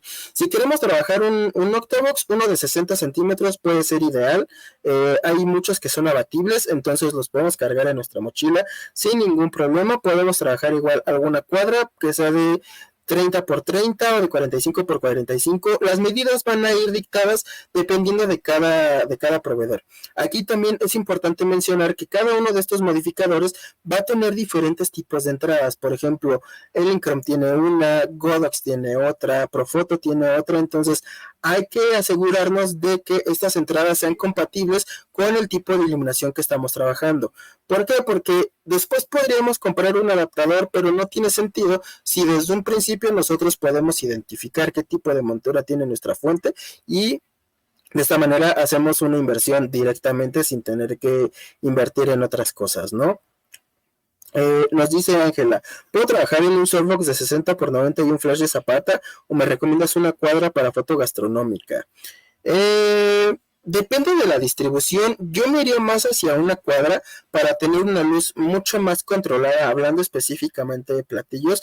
Pero si de momento únicamente tienes el step de 60 por 90, creo que si bien te puede limitar un poco en cuanto a la amplitud que vas a obtener con este modificador, puedes obtener resultados bastante interesantes. Ya va a ir más hacia el tipo de composición que tú hagas con tus platillos, para que aproveches al máximo las proporciones que te ofrece el modificador. Difusor directo sobre el flash puesto en la zapata. Puede funcionar, pero yo no lo recomiendo, a menos de que aquí sí el tema de las marcas es importante. Yo me iría a utilizar algo como un Gary Funk, por ejemplo. ¿Por qué? Porque la tela a lo mejor no nos va a dar la difusión que nosotros estamos buscando. Entonces un plástico mucho más fuerte que presente condiciones translúcidas como el Gary Funk, si bien es un poquito más caro, sí nos va a ofrecer muy buenos resultados. Además de que yo recomendaría no flashear directamente hacia el objeto, sino que trabajemos a través de las características de la luz, que en este caso sería usando luz rebotada. Podemos rebotar la luz en diferentes sitios, y de esta manera pues también podemos tener un muy buen trabajo con un flash de zapata de Zapata caliente, ¿no? Todos los softbox vienen con cambio de color, temperatura en la luz. Los softbox no vienen como tal con estas características. Lo que viene con estas características es la fuente de iluminación, pero en luces de destello, por ejemplo, tienen una temperatura única. Las únicas que van a tener una temperatura variable son, en este caso, las fuentes de luz continua, pero sí hay manera de trabajar colores en nuestras fuentes de destello, que justo es la parte que sigue ahora. ¿Hay algún softbox de armado rápido? ¿Alguno? Sí, Profoto tiene softbox que son de armado rápido. Me parece que Newer también tiene algunos, donde literalmente solamente los aplastas y se doblan. Y hay otros que literalmente los abres y ya están armados. Va a depender mucho, te digo, de qué quieras hacer para elegirlos, pero sí, de que existen, existen. Ahora, ¿qué otros aditamentos vamos a tener en el tema de la iluminación? Va a haber dos súper importantes. Número uno, rebotadores y difusores. Los rebotadores para mí son súper importantes porque en el caso, por ejemplo, que planteábamos hace unos minutos, donde únicamente puedo trabajar con una sola fuente de iluminación, puede que un rebote me ayude a rellenar las zonas en las que no estoy llegando con la misma luz que estoy trabajando, pero utilizándola de una manera diferente. Entonces, estos rebotadores podemos encontrar muchísimas opciones y de muchos tamaños diferentes. Entre más grandes sean, van a ser igual mucho más costosos y la mayoría presentan cualidades de ser 5 en 1, donde vamos a tener una parte plateada para luz fría, una parte dorada para luz cálida. Algunos van a traer igual fondo blanco, fondo negro, y la estructura en sí va a tener una tela que nos va a ayudar a difuminar la luz en caso de que la queramos usar como difusor. Marcas hay muchísimas. Tenemos Lastolite, por ejemplo, que son de una muy buena calidad. Tenemos también Newer, me parece que también hace. Entonces, podemos ir viendo cuál se adapta mejor a nuestras posibilidades, ¿no? Y ahora, rebotadores y difusores, lo que platicábamos hace rato con el tema de las motocicletas. Este tipo de difusores son difusores que se arman a través de una estructura. Estos son de Manfrotto, en su línea de Lastolite. Entonces, nos van a ayudar a producciones donde tengamos que fotografiar a grupos muy grandes o a objetos muy grandes, como puede ser el caso de los automóviles. Entonces, trabajamos con una sola fuente de luz muy potente y a través de la difusión con este tipo de elementos podemos trabajarlo también de una manera muy, muy interesante, ¿no? Veamos, nos comenta por acá Daniel, el flash de Zapata de cabeza redonda, ¿qué aporta de nuevo? Pues más que aportar de nuevo, digamos que me parece que Godox y Profoto son los que han estado desarrollando esto y lo hicieron más por un tema de compatibilidad con sus nuevos modificadores, porque son directamente magnéticos. Entonces, de esta manera, digamos que es más universal para ellos el tema del cambio, pero en situaciones o en características de la calidad de la luz o lo que nos puede ofrecer a nosotros como usuarios, la verdad es que no marca una diferencia muy, muy pronunciada, ¿no? Ahora, algo súper importante y que lo dejé como un accesorio porque no es plenamente necesario, pero sí nos va a servir mucho al momento en el que nosotros empecemos a incursionar en la fotografía de estudio, es el exposímetro de mano o fotómetro, como algunos lo conocen. ¿Qué es lo que ocurre? No sé si ustedes estén familiarizados con el exposímetro que tiene su cámara, donde tenemos una recta numérica que en la parte central tiene un 1 y hacia los costados tiene un 1, un 2, un 1 y un 2 hacia la derecha y hacia la izquierda, ¿no? Si estamos en el centro nos quiere decir que tenemos una exposición correcta. Si vamos hacia la derecha vamos a tener sobreexposición o demasiada luz, y si estamos hacia la izquierda tenemos una subexposición, o también esto quiere decir que tenemos muy poca luz, ¿no? Pero ¿qué pasa? La cámara, por la potencia del flash específicamente, como es algo tan rápido, no nos va, el exposímetro lo registra, pero es un movimiento tan rápido que a nosotros no nos da oportunidad de ver si la luz es mucha, si es poca. Entonces, para esto es que utilizamos el exposímetro de mano o fotómetro. ¿De qué se encarga esto? Nosotros vamos a ubicar el fotómetro justo en el punto de mayor incidencia de luz en nuestro sujeto o en nuestro objeto, y a partir de los parámetros que nosotros configuremos previamente, nos va a decir si está funcionando bien o si de repente necesitamos hacer un ajuste. Aquí lo que nosotros le vamos a poner son los parámetros de cámara con los que vamos a trabajar directamente. Imaginemos, ¿no? Por ejemplo, acá un F24, una velocidad de 1 sobre 200, un F5.6, perdón, una velocidad sobre de un ISO 200 y disparamos. Si de repente tenemos demasiada luz, nos va a decir como, oye, necesitas un diafragma más cerrado. Entonces, a partir de ahí, nosotros vamos a poder regular la potencia de la luz para llegar a los parámetros que estamos buscando.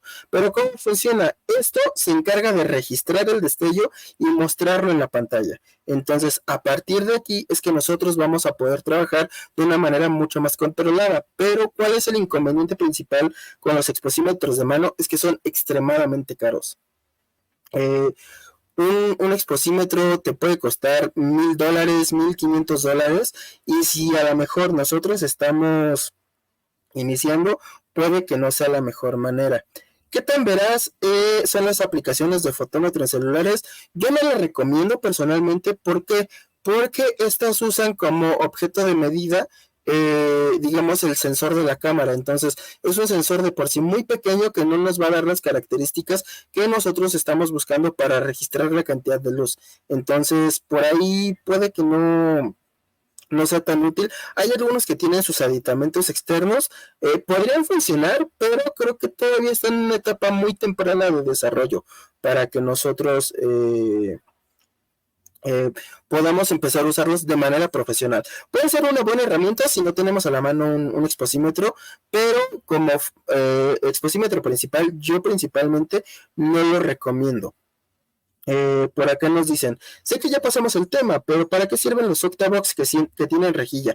La rejilla es un difusor más, nos va a ayudar a concentrar la luz en un punto en específico, y ese es su uso principal. De hecho, los modificadores de luz van a tener diferentes capas de difusión. Vamos a tener principalmente dos, un difusor externo y un difusor interno.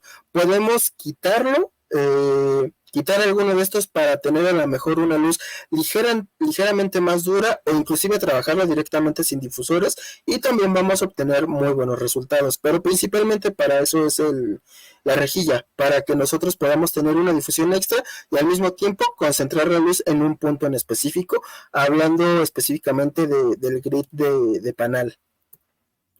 Y acá lo que les decía, también con estas fuentes de iluminación de destello vamos a poder trabajar diferentes colores de iluminación.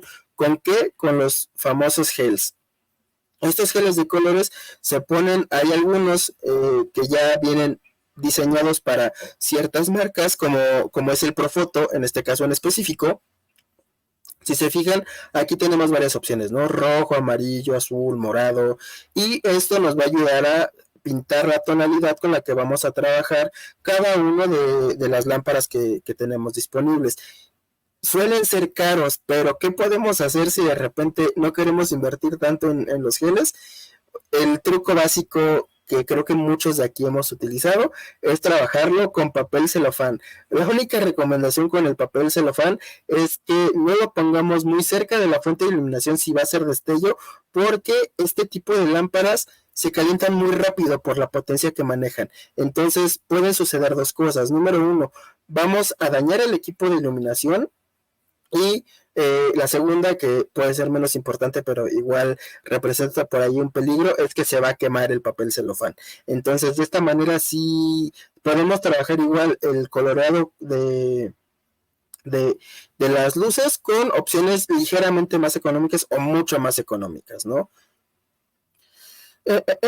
Nos comenta por acá Jesús, para reducir el espacio de la luz reflejada y darle más enfoque, podemos usar justo grids o algún modificador como un snip, por ejemplo, para focalizar mucho más la luz en un punto en específico, y de esta manera hacer que cumpla el propósito que buscamos con nuestro esquema de iluminación.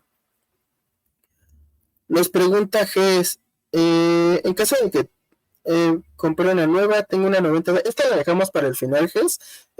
Ahorita me la vuelves a poner para que la podamos resolver sin ningún problema. Ahora hablemos de tripiés y soportes. Como ustedes sabrán, pues este tipo de iluminaciones no están flotando en el aire regularmente, porque también vamos a ver esta parte. ¿Qué vamos a encontrar? Vamos a encontrar tripiés de iluminación que son súper importantes. ¿Por qué? Porque tienen un cabezal diferente, que este cabezal sí es universal para todas las marcas de lámparas, ya sea Elinchrom, ya sea Profoto, ya sea Godox, ya sea en Spectra de Manfrotto. Vamos a tener un cabezal universal que está diseñado exactamente para los cabezales de iluminación, y vamos a encontrar principalmente dos. ¿Qué características necesitamos buscar en un buen tripié de iluminación? Número uno, que tenga un buen sistema de amortiguamiento. ¿Por qué? Porque es muy común que a lo mejor no aseguremos algo, y por el peso de estos cabezales, que suelen pesar bastante, no esté bien asegurado, se bote el seguro, y si no tenemos este sistema de amortiguación que podemos encontrar en tripiés como Manfrotto, por ejemplo, vamos a dañar el equipo. Entonces, acá sí puede convertirse en una situación donde dañemos el equipo, tengamos que parar la producción, y al mismo tiempo eso nos va a hacer tener pérdidas, ¿no? Y número dos, el peso que va a soportar. Cada tripié, aquí vamos a tener dos. El tripié convencional es el que tenemos del lado derecho. Tiene un sistema de suspensión, tiene un buen soporte, pero si se fijan, sus patas son convencionales como cualquier otro tripié de iluminación. Y del lado derecho tenemos un C-Stand o Century, como se le conoce. El Century es mucho más pesado, soporta una carga también mucho más alta, y regularmente es de acero inoxidable en la mayoría de sus versiones.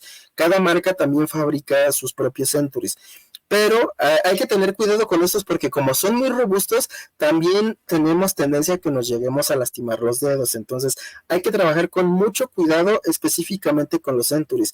Son pesados, son robustos, y si bien nos van a asegurar seguridad en el tema de la iluminación, también hay que asegurar que al momento de armarlos lo hagamos con mucha paciencia, y si es posible armarlo entre dos personas, si es que no tenemos la experiencia necesaria para este tipo de cosas, ¿no? Nos pregunta por acá Nacho, accesorios tengo que comprar para montar geles de flash de estudio con montura Bowens. Ya venden unos geles directamente cortados para montura Bowens, vienen con su adaptador, entonces los puedes encontrar, me parece que en Amazon sin ningún problema, y ahí puedes encontrar estos geles que te van a ayudar a pintar tu luz. Dice por acá Eric, ¿alguna recomendación de marca para comprar Century? Así se escribe. Sí, lo podemos encontrar como C-Stand o lo podemos encontrar directamente como Century. Yo les digo, en tema de soportes, y no me dejarán mentir las personas que ya tengan un poco más de experiencia, es que Manfrotto tiene lo mejor en cuanto a temas de soportes, pero vamos a encontrar opciones también muy interesantes, por ejemplo en Nuber, donde a lo mejor no van a tener las mismas características en cuanto al armado, pero también vamos a encontrar opciones más económicas. Entonces, les digo, la mejor opción es la que mejor se adapte a nuestras posibilidades en el momento en el que queramos desarrollar, ¿no? Vamos a tener también otro tripié que se le conoce como jirafa. Esta, como podrán ver, nos permite llegar con esquemas de iluminaciones, digamos, poco convencionales, como puede ser a lo mejor una posición cenital totalmente al momento de trabajar, y para esto, para que podamos trabajarlo, van a tener algo llamado sandbags, que van a generar contrapeso y nos van a ayudar a equilibrar, en este caso la jirafa, y que tengamos un equilibrio en el que no presentemos ningún tipo de riesgo. Ahora vamos a hablar de los tripiés. En cuanto a tripiés, les digo, vamos a encontrar marcas como Gitzo, vamos a encontrar Newer. Yo les digo, me voy con la parte de Manfrotto, porque muchos de estos tripiés son tripiés universales a los que les podemos cambiar los cabezales acorde a la situación con la que nosotros estemos trabajando. Entonces, podemos encontrar tripiés bastante económicos, desde 1,500, 1,600 pesos, hasta cosas ya de 6,000, 7,000 o 10,000 pesos, ¿no? Que serían ya como, en dólares serían como $500 aproximadamente, ¿no? Entonces, tenemos muchas posibilidades en cuanto al tema de los tripiés. Yo lo recomiendo principalmente si vamos a trabajar, por ejemplo, fotografía de producto. Creo que es un indispensable al momento de trabajar con fotografía de estudio de producto. ¿Por qué? Porque vamos a poder tener otras técnicas como el focus stacking. Para fotografía gastronómica también puede sernos súper útil. Entonces aquí, en el tema de los tripiés de iluminación, hay que considerar el peso que cargan, los sistemas de amortiguación que tienen y el costo para ver qué tanto se puede adaptar a nosotros. ¿Qué accesorios podemos tener en la parte de los tripiés? Principalmente los sandbags o bolsas de arena que los vamos a ubicar en los Centuries, por ejemplo, cuando estamos cargando demasiado peso, por obviedad, se van a ir hacia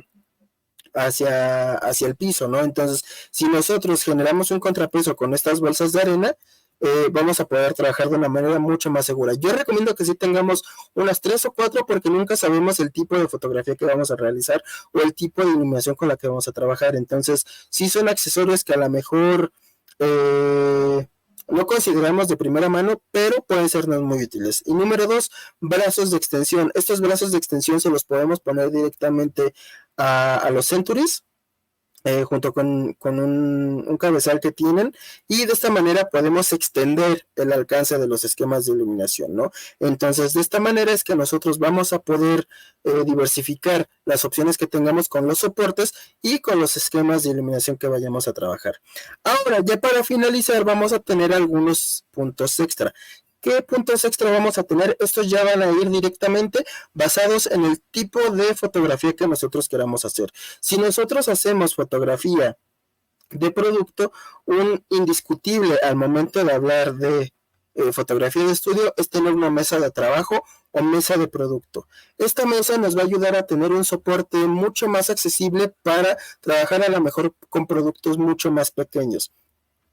Podemos adaptarle también algunos brazos de extensión en los costados que nos permita sostener cada uno de los elementos con los que vamos a trabajar, además de que están formados por una base de acrílico. Este acrílico regularmente es blanco, pero lo podemos ir cambiando según las necesidades que vayamos teniendo, ¿no? Puede ser blanco, puede ser negro, y aquí también podemos sumarle algunos fondos, que podemos encontrar fondos de vinil en los que podemos tener un muy buen aprovechamiento del espacio, pero les digo, va a depender totalmente de las posibilidades que tengamos y del tipo de fotografía que desarrollemos. Y con esto cerramos nuestra presentación del día de hoy.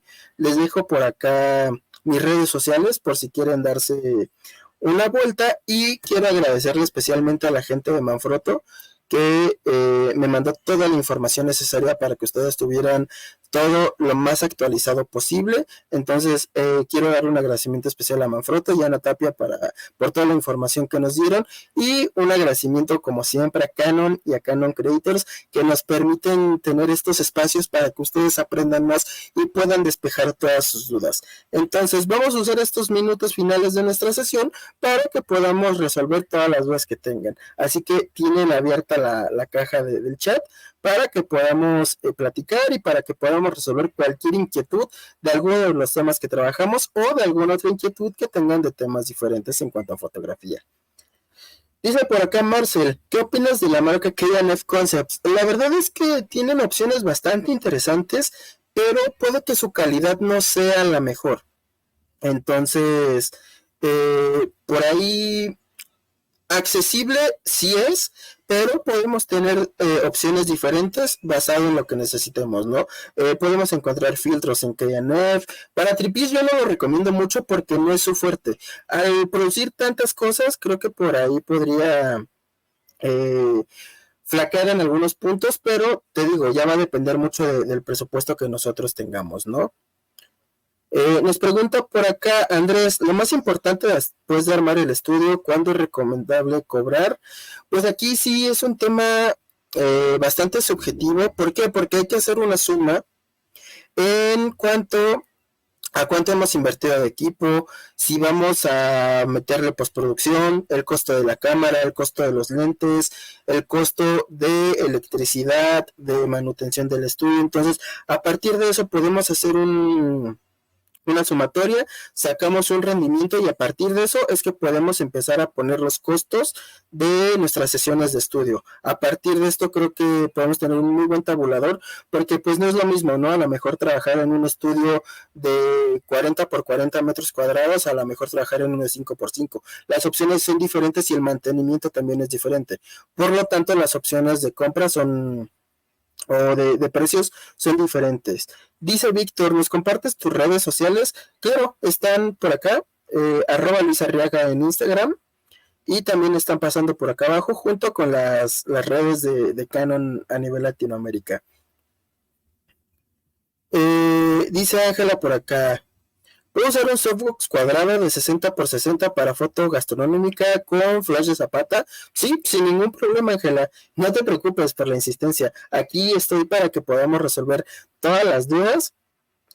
Y también les recuerdo, en mi Instagram dejé una historia con una caja de preguntas abiertas. Entonces ahí cualquier comentario que quieran dejar, cualquier inquietud que a lo mejor no se animen a poner por acá en el chat, o sugerencias de próximos talleres que les gustaría que tuviéramos acá en Canon Creators, siéntanse con toda la libertad de dejarlo por allá y yo lo voy revisando para que se hagan realidad esos talleres, ¿no? Ahora dice, en cuanto al tema de cámara, ¿por cuál te irías? ¿R6 Mark II o 6D Mark II? Siendo muy honesto, a como va la tendencia al día de hoy, yo me iría por una R6. ¿Por qué? Porque ya todo se está mudando hacia lo mirrorless. Entonces, si tenemos la posibilidad de ya dar el salto, creo que la R6 sería una gran opción con una proyección a futuro, además de que todo el desarrollo de las ópticas está tomando ese rumbo. Nos comenta Nayeli, yo estoy empezando con fotografía, ¿qué me recomiendas hacer de primera instancia? Tengo una Canon M50. Yo creo que lo primero es aprender bien todas las bases técnicas. ¿Por qué? Porque al momento en el que nosotros tenemos un buen desarrollo, tanto técnico, complementado con una buena composición y una buena narrativa, podemos irnos al género fotográfico que nosotros queramos. Y puede ser retrato, puede ser producto, puede ser paisajismo, pero si entendemos estas bases, créeme que tenemos el camino resuelto y nos vamos a poder aproximar de la mejor manera posible.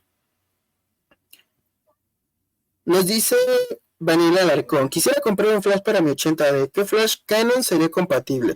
Si es Canon, todos son compatibles, desde el 430XRT, el 600XRT3, y también tenemos opciones de otras marcas, como puede ser Godox, como puede ser Profoto, me parece que tiene una opción también, y como puede ser Neewer y Yongnuo. Entonces ya va a depender de tu presupuesto el que mejor se adapte. Igual si quieres que platiquemos más a fondo de eso, puedes mandarme por ahí un mensaje directo en Instagram y basado en tu presupuesto podemos ver algunas opciones que sean funcionales para ti.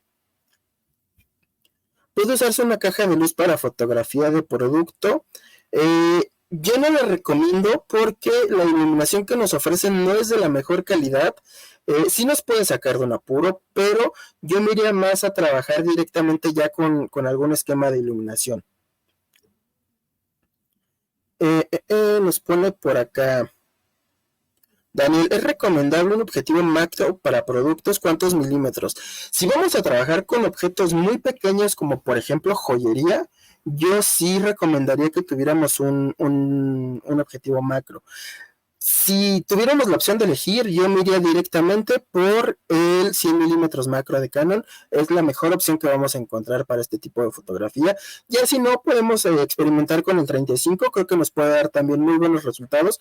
Pero pues todo va a ir en medida del tipo de fotografía, de producto que queramos desarrollar, ¿no? Es cierto que cuando la cámara cumple su vida útil, es decir, todos sus disparos ya queda obsoleta, no necesariamente podemos llevarla al servicio técnico de Canon a que le hagan un reemplazo de obturador y con eso creo que le podemos dar una vida útil nueva. Si estamos hablando del sensor, también se puede cambiar, pero es un tema un poco más costoso y en ese tipo de situaciones yo sí recomendaría pensar en un cambio a alguna cámara más reciente. Dice, estaría interesante un taller de fotografía clínica. Muchos del personal hoy en día buscamos fotoclínica para el expediente. Sería algo interesante. Voy a buscar algún exponente de la fotografía clínica. Puede que lo traigamos para una entrevista acá y que nos platique sus experiencias y qué es lo que más le ha funcionado. Porque desde una perspectiva muy personal, yo no tengo experiencia haciendo fotografía clínica, pero podemos encontrar a alguien que nos comparta su experiencia y pueda ser de utilidad para todos ustedes. Nos comenta por acá. Pedro, tengo una 7D, pero no me reconoce de flashes viejitos, que tengo desde las cámaras análogas, de esos que tienen botones. Ajá, la cuestión es que con la Canon T6 sí los puedo utilizar. ¿Algún adaptador que recomiendes? Hay que ver primero si la compatibilidad nos da con la 7D, porque muchas veces estas cámaras al tener ya también cierto tiempo no tienen compatibilidad, entonces hay que revisar si con el adaptador funciona o si meramente el adaptador también podría ser un gasto innecesario porque ya no va a funcionarnos.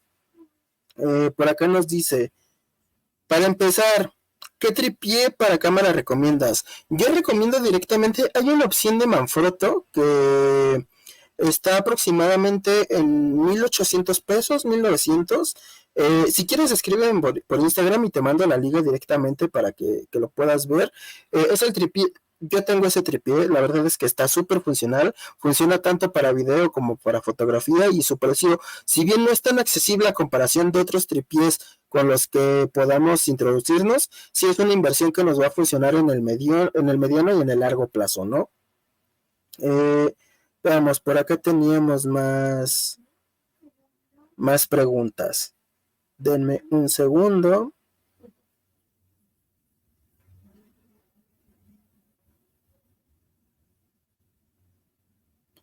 Por acá, ¿qué tan útil es un parasol en un lente 18-55? La verdad es que es bastante útil, nos ayuda a trabajar, por ejemplo, en caso de la fotografía de estudio, podemos meternos al esquema de iluminación sin tener ningún tipo de luz parásita. Entonces, sí es funcional y también nos ayuda mucho a la protección del equipo. Nos dice Verónica, hola, tengo una Canon T7i y un objetivo 18-135. ¿Para qué ambiente de fotografía es recomendable? La verdad es que el 18-135 es un lente súper versátil. Lo puedes usar como un gran angular con 18 milímetros, trabajándolo para fotografía de paisaje, para fotografía de grupos, por ejemplo. Y el 135, al ser un telefoto corto, lo podemos usar para fotografía deportiva, de naturaleza, de aves. Entonces tienes un espectro súper amplio en el que puedes experimentar con este lente. Dice por acá Nancy, tengo una Rebel T7 y un Godox T600. ¿Cuál me recomiendas seguir para seguir equipándome bien? Si está dentro de tus posibilidades, yo me iría por un AD, ya sea un AD200 o un AD600 o 600 Pro. Creo que te puede dar un paso bastante grande en cuanto a temas de iluminación y puedes diversificarlo a cualquier género fotográfico que quieras. Perfecto, chicos. ¿Alguna otra duda que tengan? ¿Alguna otra pregunta antes de que cerremos nuestro taller el día de hoy? Pregunta por acá Juan Diego, ¿cuál es el mejor método, calidad y rapidez para pasar las fotos de la cámara al celular o computadora? Si las vamos a pasar directo, yo recomendaría que a través de un lector SD, porque ¿qué es lo que ocurre cuando a lo mejor usamos la función de Canon Camera Connect? Que no descargamos directamente los archivos RAW, entonces eso nos puede limitar si vamos a trabajar procesos de postproducción. Si es para previsualizaciones, podemos usar la aplicación sin ningún problema, pero si queremos usar los archivos directamente para trabajar, lo más recomendable es hacerlo a través de un lector de tarjeta SD. Unos lentes iluminados. Tengo una 5D Mark IV con un 24-70-2.8, pero es complejo graduar el flash. Consejos. Para empezar, hay que tratar de no usarlo a menos de que sea necesario en su apertura máxima, que sería 2.8, sino que hay que llevarlo hacia el punto dulce del lente. Yo te recomendaría que lo podremos trabajar en un diafragma 5.6, 2.8 si queremos mantener como este efecto bokeh, creo que puede ser funcional, pero 5.6 nos puede llevar a trabajar de mejor manera con todas las características. De por sí el 2470 ya es un lente premium, entonces creo que sí nos puede ayudar mucho a encontrar el punto dulce del lente y complementarlo con nuestro triángulo de obturación, ¿no? Es mejor comprar una de 200 o dos SK400. Yo me iría por el AV200 por todo lo que nos puede, digamos, dar a nivel de equipo. Javier del Valle, ¿qué sería lo básico para comenzar con un estudio fotográfico? Como lo vimos en la clase, ¿no? Hay que trabajar con el fondo con el que vamos a trabajar, el espacio, la iluminación, modificadores, tripiés, algunos props acorde a lo que queramos desarrollar. Y esto para finalizar, ¿alguna alternativa para micrófono usando Rebel T7? No estoy seguro que la Rebel T7 tenga entrada para micrófono, me parece que no. Entonces ahí sí tendríamos que usar un micrófono externo, como por ejemplo los DJI, creo que son opciones bastante interesantes que pueden suplir el hecho de que la Rebel T7 no tenga una entrada directa para micrófono, y esto lo podemos sincronizar a través de una claqueta o algún aplauso. El primer tema de los fondos que se utiliza para el piso y no maltratar, justo ya nos respondieron por acá abajo. Una hoja de PET la puedes encontrar en Amazon o Mercado Libre, y también nos puede ayudar a lo mejor acrílico, pero es mucho más caro, ¿no? Perfecto, chicos. ¿Alguna otra duda antes de que finalicemos? ¿Algo más que les gustaría que platicáramos? Vamos a leer 5 preguntas ya para finalizar. Nos dice por acá Joana, ¿cuál es la cámara que aconsejas para eventos sociales y qué lentes? Pues en cuanto a cámara, va a depender, te digo, va a sonar un poco trillado, pero del presupuesto que tengamos, la cámara que tengas para trabajar sociales es suficiente. Esto, por ejemplo, si tenemos una Rebel, sí va a ser recomendable que tengamos algún flash para complementar en situaciones donde la luz a lo mejor no sea tan adecuada, y un lente, creo que un 2470 o un 2405 son lentes bastante versátiles para el tema de sociales que te pueden dar muy buenos resultados. Dice Verónica, quiero implementar transmisiones en vivo y fotografía. ¿Qué cámara Canon recomiendas? Acá podemos trabajar con alguna de las nuevas, por ejemplo la R8, la R6. La verdad es que ya cualquier cámara Canon con el nuevo programa que tenemos de Canon Camera Connect puede funcionar para transmisión en vivo. Entonces, con que sea del 2019 para acá, 2018 para acá, vas a poder tener muy buenas opciones porque son compatibles directamente con la transmisión de información para streaming. Las velocidades en las tarjetas implican también una mejor calidad de las fotos, no necesariamente, pero sí nos van a dar un flujo de trabajo mucho más rápido, porque nosotros necesitamos tener siempre, estar disparando y que la cámara no se trabe. Entonces, por trabar me refiero a que el buffer se llene y que tenga que esperar a escribir. Entonces, tener una tarjeta rápida puede ser muy útil. Yo recomiendo principalmente SanDisk Extreme Pro. Son tarjetas que nunca me han fallado. Entonces creo que por ahí podemos tener una muy buena opción. Y ahora Fernando dice, al cerrar la apertura en el 2856 pierde un poco la profundidad de campo. Si mantengo la apertura en 28, ¿cómo regulo la potencia del flash sin perder tanto tiempo? Directamente desde los transmisores. Si vas a trabajar esquemas de iluminación con fuentes externas directamente desde el transmisor, si lo vamos a trabajar directamente desde la cámara, podemos regularlo a través de la velocidad de obturación. Y para finalizar, esta de Itzel Siva para edición, ¿qué características en una computadora recomiendas? ¿Se necesita una Mac? No se necesita una Mac, si bien las características que nos ofrecen con su pantalla de retina son increíblemente buenas. En temas de funcionamiento operativo, yo recomiendo que tengan mínimo entre 12 y 16 GB de RAM. Un procesador puede ser un Intel i5 o i7 de la generación, digamos, más reciente que podamos obtener. Y en cuanto a almacenamiento, si podemos tener 1 tera sería lo ideal, pero siempre que sean en discos sólidos. Eso nos va a dar una velocidad mucho más fácil para que nosotros podamos trabajar y no nos deje tirados al momento de abrir programas como Lightroom, como Photoshop, y si hacemos video como Premiere, por ejemplo, ¿no?